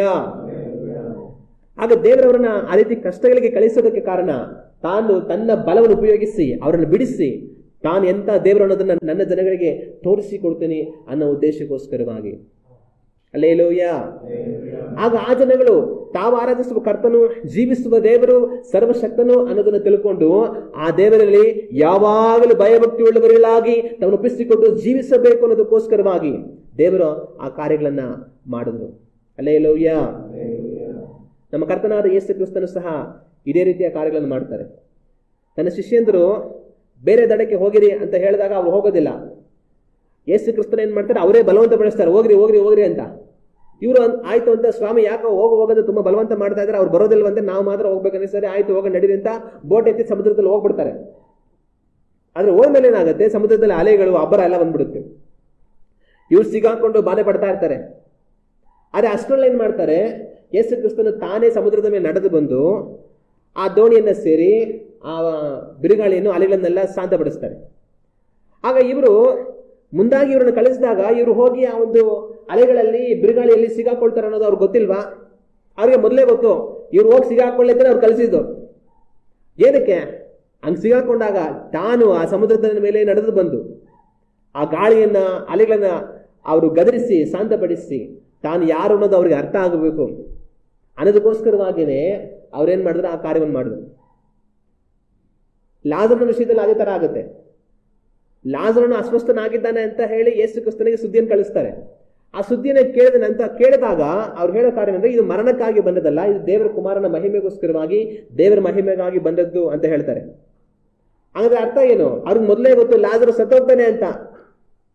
ಅವ್ನು ಸಾಯಿದೆ ಅಂತಾನೆ ಇವ್ರು ಕಾಯ್ತಾ ಇದ್ರು. ಏನಕ್ಕೋಸ್ಕರವಾಗಿ? ಅವನು ಸತ್ತ ಮೇಲೆ ತಿರುಗಿ ನಾನು ಹೋಗಿ ಅವನನ್ನು ಎದುರಿಸ್ತೀನಿ ಅನ್ನೋದು ಅವ್ರಿಗೆ ಮೊದಲೇ ಗೊತ್ತಿತ್ತು.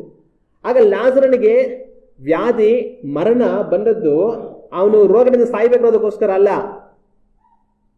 ಆದ್ರೆ ಯೇಸು ಕ್ರಿಸ್ತನು ತನ್ನನ್ನು ಜೀವಂತವಾಗಿ ಎಬ್ಬಿಸಬೇಕು ಅನ್ನೋದಕ್ಕೋಸ್ಕರ. ಅದರ ಮುಖಾಂತರವಾಗಿ ತಾನು ಸತ್ತವರನ್ನು ಎಬ್ಬಿಸಬಲ್ಲಾತನು, ಆತನೇ ದೇವರು ಕಳುಹಿಸಿರುವಂತಹ ಕ್ರಿಸ್ತನ್ ಎನ್ನುವುದು ಎಲ್ಲರಿಗೂ ಗುರುತಾಗಬೇಕು ಅನ್ನೋದಕ್ಕೋಸ್ಕರ ಆ ಕಾರ್ಯವನ್ನ ಅವರು ಮಾಡಿದ್ರು. ಹಾಗೆ ಇಸ್ರಾಯೇಲ್ ಜನಗಳನ್ನ ದೇವರು ಅಷ್ಟು ಬಾರಿಗೆ ಒಪ್ಪಿಸಿಕೊಟ್ಟದ ಕಾರಣ ಏನಂತಂದ್ರೆ, ಅದರಿಂದ ಅವರನ್ನು ಬಿಡಿಸಿ ನೀವು ಆರಾಧಿಸುವ ಕರ್ತನಾದ ದೇವರು ನಾನು ಸರ್ವಶಕ್ತನು ಅನ್ನೋದನ್ನ ತೋರಿಸಿಕೊಡುವುದಕ್ಕಾಗಿ. ಹಲ್ಲೆಲೂಯಾ. ಇದೇ ರೀತಿ ಅನೇಕ ಸಮಯಗಳಲ್ಲಿ ನಮ್ಮ ಜೀವಿತಗಳಲ್ಲಿ ಅನೇಕ ಪರಿಸ್ಥಿತಿಗಳು ಬರುತ್ತೆ. ಅಯ್ಯೋ ದೇವರೇ ಯಾಕಪ್ಪ ಈ ಪರಿಸ್ಥಿತಿ ಅಂತ ನಮ್ಗೆ ಅನ್ನಿಸ್ಬೋದು. ಅದು ದೇವರು ಏನಕ್ಕೆ ಅದನ್ನು ಅನುಮತಿಸ್ತಾರೆ ಅಂತಂದ್ರೆ, ತಿರುಗಿ ದೇವರೇ ನಮ್ಮನ್ನು ಅದರಿಂದ ಬಿಡಿಸಿ ನಾನು ಜೀವಿಸುವ ದೇವರು ಅನ್ನೋದನ್ನು ನಮಗೆ ತೋರಿಸಿಕೊಡೋದಕ್ಕೋಸ್ಕರ. ಹಲ್ಲೆಲೂಯಾ.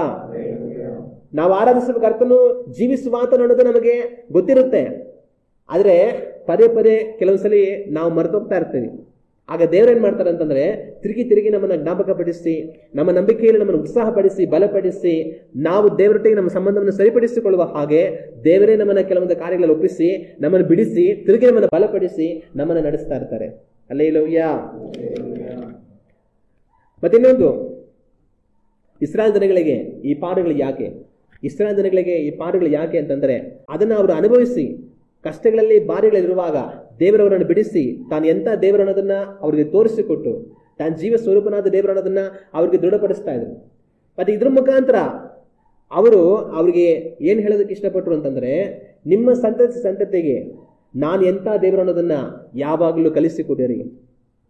ಇಸ್ರಾಯೇಲ್ ಜನಗಳನ್ನ ಬಲವಾದ ಮಹತ್ ಕಾರ್ಯಗಳ ಮುಖಾಂತರವಾಗಿ ಅವರು ಬಿಡುಗಡೆಗೊಳಿಸಿ, ಆ ವಿಪರೀತವಾದ ಕಷ್ಟಗಳಿಂದ ಅವರನ್ನು ಬಿಡುಗಡೆಗೊಳಿಸಿ ತಾನು ಎಂಥ ದೇವರು ಅನ್ನೋದನ್ನು ತೋರಿಸ್ಕೊಟ್ರು. ಮತ್ತೆ ಅವರಿಗೆ ತೋರಿಸ್ಕೊಡೋದು ಮಾತ್ರ ಅಲ್ಲ, ಅವರು ತಮ್ಮ ಬರುವಂತ ಸಂತತಿಗಳಿಗೆ ನಾವು ಆರಾಧಿಸುವ ಕರ್ತನು ಎಂಥವನು ಅನ್ನೋದನ್ನ, ಆತನ ಕೃತ್ಯಗಳನ್ನ ಯಾವಾಗಲೂ ತಿಳಿಸಿ ಹೇಳಿ ಆತನಲ್ಲಿಯೇ ನೀವು ಭಯಭಕ್ತಿ ಉಳ್ಳವರಾಗಿರಬೇಕು ಅನ್ನೋದನ್ನ ಅವ್ರ ಸಂತತಿಗೆ ಕಲಿಸೋದಕ್ಕೋಸ್ಕರ ದೇವರ ಆ ಕಾರ್ಯಗಳನ್ನ ಮಾಡಿದ್ರು.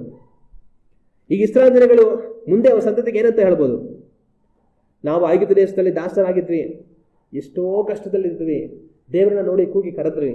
ಆಗ ದೇವರೇನ್ ಮಾಡಿದ್ರು ಅಂತಂದ್ರೆ, ಮೋಶೆಯನ್ನು ಕಳುಹಿಸಿ ಮೋಶೆ ಮುಖಾಂತರ ಬಲವಾದ ಅದ್ಭುತಗಳನ್ನು ಮಾಡಿ ದೇವರು ನಮ್ಮನ್ನು ಅಲ್ಲಿಂದ ಬಿಡಿಸಿಕೊಂಡು ಬಂದರು.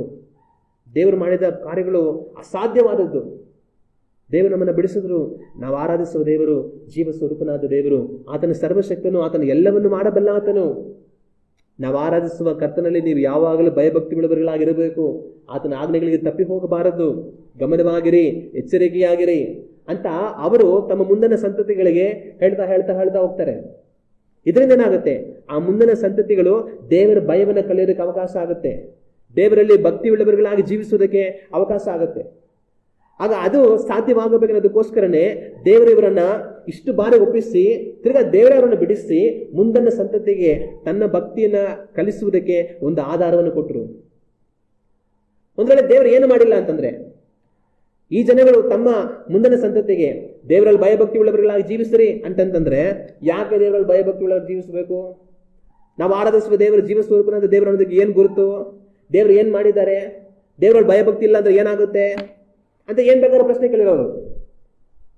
ಆದ್ರೆ ದೇವರು ಇದೆಲ್ಲ ಅವರು ಮಾಡಿರೋದ್ರಿಂದ ಇದೆಲ್ಲವನ್ನು ಹೇಳಿ ತಾವು ಆರಾಧಿಸುವ ಕರ್ತನು ಜೀವ ಸ್ವರೂಪ ಅನ್ನೋದನ್ನ ದೃಷ್ಟಾಂತ ಸಹಿತವಾಗಿ ಅವರು ತಮ್ಮ ಮುಂದಿನ ಸಂತತಿಯವರಿಗೆ ದೇವರನ್ನು ತೋರಿಸಿಕೊಡೋದಕ್ಕೆ ಅವಕಾಶ ಆಗ್ತಾ ಇತ್ತು. ಅದನ್ನ ಮುಂದಿನ ಎಷ್ಟೋ ಸಂತತಿಗಳ ನಂತರವೂ ಆ ಜನಗಳು ಯೋಚನೆ ಮಾಡೋದನ್ನ ನಾವು ನೋಡಬಹುದು. ಗಿದ್ಯೋನನ್ನು ಏನ್ ಮಾಡ್ತಾನೆ, ಗೋಧಿಯನ್ನು ಒಲಿತಾ ಇರ್ತಾನೆ ಬಚ್ಚಿಟ್ಕೊಂಡು, ಶತ್ರುಗಳು ಬಂದು ನಮ್ಮ ಗೋಧಿಗಳೆಲ್ಲ ತಗೊಂಡು ಹೋಗ್ಬಿಡ್ತಾರೆ ಅಂತ ಅಂದ್ಬಿಟ್ಟು ಅವನು ಗೋಧಿಯನ್ನು ಒನೀತಾ ಇರುವಾಗ ಏನ್ ಯೋಚನೆ ಮಾಡ್ತಾನೆ, ಪೂರ್ವ ಕಾಲದಲ್ಲಿ ದೇವರು ಎಷ್ಟೋ ಅದ್ಭುತಗಳನ್ನು ಮಾಡಿ ನಮ್ಮನ್ನು ಬಿಡುಗಡೆಗೊಳಿಸಿದ್ರು ಅಂತ ನಮ್ಮ ಹಿರಿಯರು ಹೇಳ್ತಾರೆ. ಆದ್ರೆ ಇವಾಗ ಅಂತ ಅದ್ಭುತಗಳು ಎಲ್ಲಿ? ಯಾಕೆ ದೇವರು ನಮ್ಮ ಜೊತೆ ಇದ್ದಿದ್ರೆ ಇಷ್ಟೆಲ್ಲ ಕಷ್ಟ ನಮ್ಗೆ ಬರಬೇಕಾಗಿತ್ತು ಅಂತ ಯೋಚನೆ ಮಾಡ್ತಾ ಇದ್ದಾನೆ. ಆಗ ಒಂದು ಕಾಲದಲ್ಲಿ ಇಸ್ರಾಯೇಲ್ ಜನಗಳಿಗೆ ದೇವರು ಮಾಡಿದಂತ ಕಾರ್ಯ ಮುಂದೊಂದು ದಿವಸ ಗಿದ್ಯೋನನು ಯೋಚನೆ ಮಾಡೋದಕ್ಕೆ ಅವಕಾಶ ಆಯಿತು, ತನ್ನ ದೇವರ ಬಗ್ಗೆ ಚಿಂತಿಸೋದಕ್ಕೊಂದು ಅವಕಾಶ ಆಯಿತು. ಆಗ ದೇವರು ತನ್ನ ದೂತನನ್ನು ಕಳುಹಿಸಿ ತನಗೆ ಹೇಳಿಸ್ತಾರೆ, ಪರಾಕ್ರಮಶಾಲಿಯೇ ನೀನು ಹೋಗು, ಯೆಹೋವನು ನಿನ್ನ ಸಂಗಡ ಇದ್ದಾನೆಂಬುದಾಗಿ.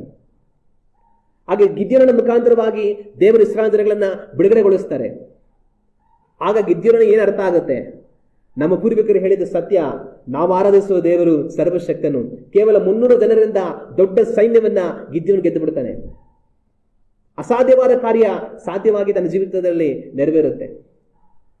ಆಗ ದೇವರು ಮಾಡಿದಂತ ಆ ಒಂದು ಕಾರ್ಯ ಮುಂದಿನ ಸಂತತಿಗಳಿಗೆ ನಿದರ್ಶನ. ತಾವು ಆರಾಧಿಸುವ ದೇವರು ಜೀವ ಸ್ವರೂಪನೆನ್ನೋದಕ್ಕೆ. ಅದಕ್ಕೆ ಗುರುತಾಗಿ ದೇವರೇನ್ ಮಾಡಿದ್ರು, ಆ ಕಾರ್ಯಗಳನ್ನ ಅವರಿಗೆ ಮಾಡಿದ್ರು.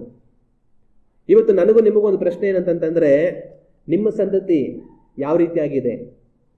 ಇಸ್ರಾಯೇಲರ ಸಂತತಿ ದೇವರಲ್ಲಿ ಯಾವಾಗಲೂ ಭಯಭಕ್ತಿ ಉಳ್ಳವர்களಾಗಿರುವ ಹಾಗೆ ದೇವರು ಇಷ್ಟಪಟ್ಟರು. ಇಸ್ರಾಯೇಲರು ತಮ್ಮ ಸಂತತಿಗೆ ದೇವರ ಭಕ್ತಿಯನ್ನು ಕಲಿಸುವ ಹಾಗೆ ದೇವರ ಆ ಕಾರ್ಯಗಳನ್ನ ಅವರಿಗೆ ಮಾಡಿದ್ರು. ಇವತ್ತು ನಿಮ್ಮ ಸಂತತಿ ಯಾವ ರೀತಿಯಾಗಿದೆ ಅನ್ನೋದನ್ನ ನಾವು ಯೋಚನೆ ಮಾಡಿ ನೋಡಬೇಕು. ನಿಮ್ಮ ಸಂತತಿ ದೇವರಲ್ಲಿ ಭಯಭಕ್ತಿ ಉಳ್ಳವர்களಾಗಿದ್ದಾರಾ? ದೇವರೊಟ್ಟಿಗೆ ಅನ್ಯೋನ್ಯ ಸಹವಾಸದಲ್ಲಿ ಜೀವಿಸ್ತಾ ಇದ್ದಾರಾ? ದೇವರ ರಕ್ಷಣೆಯಲ್ಲಿದ್ದಾರಾ? ದೇವರನ್ನ ಪ್ರೀತಿಸ್ತಾ ಇದ್ದಾರಾ? ಪಾಪಗಳನ್ನು ಮನತಿರುಗಿದ್ದಾರಾ? ನೀತಿವಂತರಾಗಿ ನಡೀತಾ ಇದ್ದಾರಾ? ದೇವರ ರಾಜ್ಯವನ್ನು ಸೇರೋದಕ್ಕೆ ಅರ್ಹர்களಾಗಿ ಜೀವಿಸ್ತಾ ಇದ್ದಾರಾ? ಪರಿಶುದ್ಧರಾಗಿ ಜೀವಿಸ್ತಾ ಇದ್ದಾರಾ? ದೇವರ ಭಕ್ತಿಯಲ್ಲಿ ಇದ್ದಾರಾ? ಒಂದು ಕ್ಷಣ ನಾವು ಯೋಚನೆ ಮಾಡಿ ನೋಡಬೇಕು. ನಿಮ್ಮ ಸಂತತಿ ದೇವರನ್ನ ಹುಡುಕಬೇಕಂತ ಹೇಳಿ ದೇವರು ಇಷ್ಟಪಡ್ತಾರೆ. ಆದರೆ ಇವತ್ತು ಅನೇಕ ಜನಗಳ ಮಕ್ಕಳು, ಅನೇಕ ವಿಶ್ವಾಸಿಗಳ ಮಕ್ಕಳು, ಅನೇಕ ಸೇವಕರ ಮಕ್ಕಳು ಸಹ ರಕ್ಷಣೆಯಲ್ಲಿ ಇಲ್ಲದೆ, ದೇವರ ಭಕ್ತಿಯಲ್ಲಿ ಇಲ್ಲದೆ, ಮನಸ್ಸಿಗೆ ಬಂದ ಹಾಗೆ ನಡೆದು ದೇವರ ನಾಮವನ್ನು ದೂಷಣೆಗೊಳಪಡಿಸುವಂಥವರನ್ನ ನಾವು ನೋಡೋದಕ್ಕೆ ಸಾಧ್ಯ. ಆದರೆ ನಿಮ್ಮ ಮಕ್ಕಳಿಗೋಸ್ಕರವಾಗಿ ಪ್ರಾರ್ಥನೆ ಮಾಡಿ, ಅವರು ದೇವರ ಭಕ್ತಿಯಲ್ಲಿ, ದೇವರ ಭಯದಲ್ಲಿ, ರಕ್ಷಣೆಯಲ್ಲಿ ಕಡೆಯವರೆಗೂ ಜೀವಿಸಿ ದೇವರ ರಾಜ್ಯವನ್ನು ಒಂದು ದಿವಸ ಅವರು ಪ್ರವೇಶ ಮಾಡಬೇಕು. ಹಲ್ಲೆಲೂಯಾ. ಮತ್ತು ಕಡೆಯದಾಗಿ ಇನ್ನೊಂದೇ ಒಂದು ಕಾರ್ಯ, ಇಸ್ರಾಯೇಲ್ ಜನಗಳನ್ನ ದೇವರು ಇಷ್ಟು ಬಾರಿಗೆ ಒಪ್ಪಿಸೋದಕ್ಕೆ ಕಾರಣ ಏನು? ಕಾರಣ ಏನು ಅಂತಂದ್ರೆ, ಮುಂದೊಂದು ದಿವಸ ದೇವರು ಅವರಿಗೆ ಕಾನಾನ್ ದೇಶವನ್ನು ಸಕಲ ಸಮೃದ್ಧಿಯನ್ನು ಕೊಡುವಾಗ ಅವರು ಅದರಿಂದ ಬಿದ್ದು ಹೋಗಬಾರದು ಅನ್ನೋದಕ್ಕೋಸ್ಕರ. ಜೈಲಲ್ಲಿ ಇರೋನ್ಗೆನೆ ಆಚೆಗಡೆ ಸ್ವತಂತ್ರ ಏನು ಅನ್ನೋದು ಅರ್ಥ ಆಗೋದು. ರೋಗದಲ್ಲಿ ಇರೋನ್ಗೆನೆ ಆರೋಗ್ಯ ಅಂದ್ರೆ ಏನು ಅನ್ನೋದು ಅರ್ಥ ಆಗೋದು. ಸಾಲದಲ್ಲಿ ಇರೋನ್ಗೆನೆ ದುಡ್ಡಿನ ಬೆಲೆ ಅರ್ಥ ಆಗೋದು. ಅನಾಥರಿಗೇನೆ ತಂದೆ ತಾಯಿಗಳ ಬೆಲೆ ಏನು ಅನ್ನೋದು ಅರ್ಥ ಆಗೋದು. ಅದೇ ಥರನೇ ದೇವರು ಈ ಜನಗಳಿಗೆ ಯಾವ ಕಷ್ಟ ಬಾರಿ ಇಲ್ದಿರ ಆರಾಮಾಗಿ ಒಂದು ದೇಶವನ್ನು ಕೊಟ್ಬಿಟ್ರೆ ತಾವು ಪಡೆದಿರುವಂಥ ಆ ದೇಶದ ಮೌಲ್ಯ, ಅದರ ಬೆಲೆ ಏನು ಅನ್ನೋದು ಅವ್ರಿಗೆ ಅರ್ಥ ಆಗಲ್ಲ. ಆದರೆ ಅವರನ್ನು ತುಂಬಾ ಕಷ್ಟಕ್ಕೊಳಪಡಿಸಿ, ತುಂಬಾ ಬಾರಿಗೊಳಪಡಿಸಿ, ನಮ್ಮದು ಅಂತ ಸ್ವಂತ ದೇಶ ಇದ್ದಿದ್ರೆ, ನಮ್ಮ ಮೇಲೆ ಯಾರು ದಬ್ಬಾಳಿಕೆ ಮಾಡ್ಬೇಕಾದ್ರೆ ಅಗತ್ಯ ಇಲ್ಲದಿರ ನಮ್ಮನ್ನ ನಾವೇ ಆಳ್ವಿಕೆ ಮಾಡುವಂತ ಒಂದು ಸ್ವಂತ ದೇಶ ನಮಗೆ ಇದ್ದಿದ್ರೆ ಇಷ್ಟೆಲ್ಲ ಕಷ್ಟ, ಇಷ್ಟೆಲ್ಲ ಬಾಧೆ ನಮಗೆ ಯಾಕೆ ಅಂತ ವಿಪರೀತವಾದ ನೋವನ್ನು ಅವರು ಅನುಭವಿಸಿ ಬದುಕಿರುವಾಗ ಅದರಿಂದ ಅವರನ್ನು ಬಿಡಿಸಿ ಅವರಿಗೆ ತಮ್ಮ ಸ್ವಂತ ದೇಶವನ್ನು ಕೊಟ್ಟು ಸ್ವಂತ ಸ್ವತಂತ್ರವನ್ನು ಅವರಿಗೆ ಕೊಟ್ಟಾಗ ಅವರಿಗೆ ಅದರ ಬೆಲೆ ಏನು ಅನ್ನೋದು ಅರ್ಥ ಆಗುತ್ತೆ. ಅವ್ರು ವಿಪರೀತವಾದ ಕಷ್ಟವನ್ನು ಅನುಭವಿಸಿರೋದ್ರಿಂದ ಅವ್ರಿಗೆ ಮೇಲು ಬರುವಾಗ ಆ ಮೇಲಿನ ಬೆಲೆ ಏನು ಅನ್ನೋದು ಅವ್ರಿಗೆ ಅರ್ಥ ಆಗುತ್ತೆ. ಆವಾಗ ಏನ್ ಮಾಡ್ತಾರೆ? ಅವರು ಅದನ್ನ ಯಾವಾಗಲೂ ಕಾಪಾಡ್ಕೊಳ್ತಾರೆ. ಆದ್ರೆ ಅದನ್ನು ಕಾಪಾಡ್ಕೊಳ್ಬೇಕಂದ್ರೆ ಅವ್ರು ಏನ್ ಮಾಡಬೇಕು? ದೇವರಲ್ಲಿ ಭಯಭಕ್ತಿ ಉಳ್ಳವರಾಗಿರಬೇಕು. ದೇವರು ಇಸ್ರಾಯೇಲ್ ಜನಗಳನ್ನ ಕಾನಾನ್ ದೇಶಕ್ಕೆ ಸೇರಿಸಿದಾಗ ಎಷ್ಟೋ ಸರಿ ದೇವರು ಹೇಳ್ತಾರೆ, ನಾನ್ ನಿಮಗೆ ಕೊಡುವಂತ ದೇಶ ಹಾಲು ಜೇನು ಹರಿಯುವಂತ ದೇಶ. ಅದರಲ್ಲಿದ್ದಂತ ಜನಗಳು ಎಷ್ಟೋ ಪಾಪವನ್ನು ಮಾಡಿದ್ರಿಂದ ನಾನು ಅವರನ್ನು ತೆಗೆದು ಹಾಕಿದೆ. ಆ ದೇಶವನ್ನ ನಾನು ನಿಮಗೆ ಸ್ವಾಸ್ಥ್ಯವಾಗಿ ಕೊಡ್ತಾ ಇದ್ದೀನಿ. ಆದ್ರೆ ನೀವು ನನ್ನ ಆಜ್ಞೆಗಳನ್ನು ಕೈಗೊಂಡು ನನ್ನಲ್ಲಿ ಭಯಭಕ್ತಿ ಉಳ್ಳವர்களಾಗಿರೋದಕ್ಕೆ ಯಾವಾಗಲೂ ಗಮನವಾಗಿರಬೇಕು. ಆದ್ರೆ ನೀವು ಪಾಪವನ್ನು ಮಾಡಿದರೆ ನಾನು ಆ ದೇಶದಿಂದ ನಿಮ್ಮನ್ನು ತೆಗೆದು ಹಾಕ್ತೇನೆ. ನಾನು ನಿಮಗೆ ಸ್ವಾಸ್ಥ್ಯವಾಗಿ ಕೊಟ್ಟಂತ ದೇಶದಿಂದ ನಿಮ್ಮನ್ನ ಹೊರ ಹಾಕ್ತೀನಿ ಅಂತ ದೇವರು ಎಷ್ಟೋ ಸಾರಿ ಹೇಳಿದ್ರು. ಆಗ ದೇವರು ಏನಕ್ಕೆ ಆ ಕಾರ್ಯವನ್ನು ಮಾಡಿದ್ರು? ಏನಕ್ಕೆ ಅಷ್ಟೊಂದು ಕಷ್ಟ ಬಾರಿ ಅಂತಂದ್ರೆ ಮುಂದೆ ಅವರಿಗೆ ದೇವರು ಕೊಡೋದಕ್ಕಿರುವಂತದ್ದು ಮಹತ್ತಾದದ್ದು. ತಮಗೋಸ್ಕರವಾಗಿ ಸ್ವಂತ ದೇಶವನ್ನು ಕೊಟ್ಟು ದೇವರು ಅವರನ್ನು ಇರಿಸೋದಕ್ಕಿದ್ದಾರೆ. ಆದ್ರೆ ಆ ದೇಶವನ್ನು ಕೊಟ್ಟ ನಂತರ ಅವರು ದೇವರನ್ನು ಮರೆತು ಪಾಪವನ್ನು ಮಾಡಿದ್ರೆ ಅದ್ರ ಮುಂದೆ ಅದಕ್ಕಿಂತ ಮೊದಲಿದ್ದಂತಹ ಜನಗಳ ರೀತಿಯಲ್ಲಿ ಇವರನ್ನು ಸಹ ದೇವರು ನಾಶ ಮಾಡಿ ದೇಶದ ತೆಗೆದು ಹಾಕಬೇಕಾಗತ್ತೆ. ಆದ್ರೆ ಅಂತ ಪರಿಸ್ಥಿತಿ ಬರಬಾರದು ಅಂತಂದ್ರೆ ಅವರು ದೇವರಲ್ಲಿ ಯಾವಾಗ ಭಕ್ತಿ ಉಳ್ಳವர்களಾಗಿ ಭಯ ಉಳ್ಳವர்களಾಗಿ ದೇವರ ಆಜ್ಞೆಗಳನ್ನು ಕೈಗೊಂಡು ಆ ದೇಶವನ್ನು ಅಪವಿತ್ರ ಪಡಿಸದೆ ಯಾವಾಗಲೂ ನಡೆಯುವಂತವர்களಾಗಿರಬೇಕು. ಆ ರೀತಿ ಇರಬೇಕು ಅಂದ್ರೆ ಅದ್ರ ಬೆಲೆ ಏನು ಅನ್ನೋದು ಅವ್ರಿಗೆ ಅರ್ಥ ಆಗಬೇಕು. ನಾವು ಪಡೆದಿರುವಂತ ಈ ಸ್ವಂತ ದೇಶ, ನಾವು ಬೆಳೆಯುವಂತ ಬೆಳೆಯನ್ನು ನಾವು ತಿನ್ನುವಂಥದ್ದು, ಸ್ವತಂತ್ರವಾಗಿ ಯಾರ ಹಂಗಿಲ್ಲದೆ ಬದುಕುವಂತ ಈ ಒಂದು ಸ್ವತಂತ್ರ ಎಷ್ಟು ಅಮೂಲ್ಯ ಅಂತ ಅವ್ರಿಗೆ ಗೊತ್ತಾಗ್ಬೇಕಂತಂದ್ರೆ ಅವ್ರು ಕಾನಾನ್ ದೇಶದಲ್ಲಿ ದಾಸತ್ವದಲ್ಲಿ ಇರಬೇಕು. ಆ ಕಾನಾನ್ ದೇಶದ ದಾಸತ್ವದಲ್ಲಿ ಅವರು ಬೆಂದು ನೊಂದು ಕಷ್ಟಪಟ್ಟು ಬಾಧೆಪಟ್ಟು ಅವರು ಬದುಕಿರುವಾಗ ಸ್ವತಂತ್ರ ದೇಶದ ಬೆಲೆ ಏನು ಅನ್ನೋದು ಅವ್ರಿಗೆ ಅರ್ಥ ಆಗುತ್ತೆ. ದೇವರವರಿಗೆ ಮಾಡಿದ ಕಾರ್ಯಗಳು ಏನು ಅನ್ನೋದು ಅವ್ರಿಗೆ ಅರ್ಥ ಆಗುತ್ತೆ. ಮರಣವಿಲ್ಲದೆ ಹೋದರೆ ಜೀವದ ಬೆಲೆ ಗೊತ್ತಾಗೋದಿಲ್ಲ. ಸಾಯುವಾಗಲೇ ಜೀವದ ಬೆಲೆ ಅರ್ಥ ಆಗೋದು. ಆಗ ಇವರಿಗೆ ಕಾನಾನ್ ದೇಶದ ಬೆಲೆ ಏನು ಅನ್ನೋದು ಅರ್ಥ ಆಗಬೇಕು ಅಂತಂದ್ರೆ ಅವರು ಐಗುಪ್ತ ದೇಶದಲ್ಲಿ ದಾಸರಾಗಿರಬೇಕು. ಅದಕ್ಕೋಸ್ಕರವಾಗಿಯೇ ದೇವರು ಅದನ್ನ ಅನುಮತಿಸಿದ್ರು. ಆದ್ರೆ ಅದರಿಂದ ದೇವರನ್ನು ಬಿಡಿಸಿ ಉತ್ತಮವಾದ ದೇಶವನ್ನ ದೇವರು ಅವರಿಗೆ ಕೊಟ್ಟರು. ಅದರಲ್ಲಿ ಅವರು ಯಾವಾಗಲೂ ದೇವರಲ್ಲಿ ಭಯಭಕ್ತಿ ಉಳ್ಳವர்களಾಗಿ ಜೀವಿಸಲಿ ಅನ್ನೋದೇ ದೇವರಿಗೆ ಇಷ್ಟ. ಆದ್ರೆ ಇಷ್ಟೆಲ್ಲಾ ಮಾಡಿ ಅವ್ರನ್ನ ಕರ್ಕೊಂಡು ಹೋದ್ರು ಕೂಡ ಕಡೆಗೆ ಆ ಜನಗಳು ಏನ್ ಮಾಡಿದ್ರು? ಬಿದ್ದು ಹೋದ್ರು. ಕಾಲಲ್ಲಿ ಹೋಗ್ತಾ ಹೋಗ್ತಾ ದೇವರು ಮಾಡಿದ್ದನ್ನು ಮರೆತು ಹೋದ್ರು. ಪಾಪದಲ್ಲಿ ಬದುಕಿ ನಾಶವಾಗಿ ಹೋದ್ರು. ಇಸ್ರಾಯೇಲ್ ಜನಗಳು ನನಗೂ ನಿಮಗೂ ಇವತ್ತೊಂದು ಪಾಠವಾಗಿದ್ದಾರೆ. ಇಸ್ರಾಯೇಲ್ ಜನಗಳು ದೇವರಲ್ಲಿ ಭಯಭಕ್ತಿ ಇಲ್ಲದವರುಗಳಾಗಿ ಹೋಗಿ ನಾಶವಾಗಿ ಹೋದರು. ನಾನು ನೀವು ದೇವರಲ್ಲಿ ಭಯಭಕ್ತಿ ಉಳ್ಳವರುಗಳಾಗಿರದೆ ಹೋದರೆ, ದೇವರ ವಾಕ್ಯವನ್ನು ಕೈಗೊಂಡು ಜೀವಿಸದೆ ಹೋದರೆ ನಾಶವಾಗಿ ಹೋಗ್ತೇವೆ. ಆದರೆ ಆ ಇಸ್ರಾಯೇಲ್ ಜನಗಳ ಮಧ್ಯದಲ್ಲಿ ಕಾಲಕಾಲದಲ್ಲಿ ಎಷ್ಟೋ ನೀತಿವಂತರಿದ್ರು ಬಂದರು. ಭಯಭಕ್ತಿಯಿಂದ ದೇವರನ್ನು ಸೇವಿಸುವಂತ ಎಷ್ಟೋ ನೀತಿವಂತರಿದ್ರು ಬಂದರು. ಆ ನೀತಿವಂತರ ಕಾಲದಲ್ಲೆಲ್ಲ ದೇವರು ಅವ್ರ ಜೊತೆ ಇದ್ದು ಬಲಪಡಿಸಿ ಅವರನ್ನು ನಡೆಸಿದ್ರು. ಇವತ್ತು ಸಹ ದೇವರನ್ನು ನಂಬಿದ್ದೀವಿ ಅಂತ ಹೇಳ್ಕೊಳ್ಳುವಂತ ಎಷ್ಟೋ ಜನಗಳು ಒಂದು ವೇಳೆ ದೇವರನ್ನು ಅನುಸರಿಸಬೇಕಾದ ರೀತಿಯಲ್ಲಿ ಅನುಸರಿಸದೆ ಹೋಗಬಹುದು. ಆದ್ರೆ ಬೇರೆಯವ್ರ ವಿಷಯ ಬೇಡ. ನಾನು ನೀವು ಯಾವ ತರ ಇದ್ದೀವಿ ನಾವು ಯೋಚನೆ ಮಾಡಬೇಕು. ನಾನು ನೀವು ದೇವರ ವಾಕ್ಯವನ್ನೇ ಕೈಗೊಂಡು ದೇವರಿಗೆ ಅರ್ಪಿಸಿಕೊಟ್ಟು ಜೀವಿಸುವಾಗ ನಾನು ನೀವು ಒಂದು ದಿವಸ ಜೀವವನ್ನು ಹೊಂದಿಕೊಳ್ತೇವೆ. ಹಲ್ಲೆಲೂಯಾ. ಆ ರೀತಿಯಾಗಿ ಜೀವಿಸೋದಕ್ಕೆ ನಮ್ಮನ್ನು ನಾವು ಒಪ್ಪಿಸಿಕೊಡೋಣ. ನಾವೆಲ್ಲ ಎದ್ದು ನಿಂತು ಕಣ್ಣುಗಳನ್ನು ಮುಚ್ಚಿ ದೇವರನ್ನು ನೋಡಿ ಪ್ರಾರ್ಥನೆ ಮಾಡೋಣ.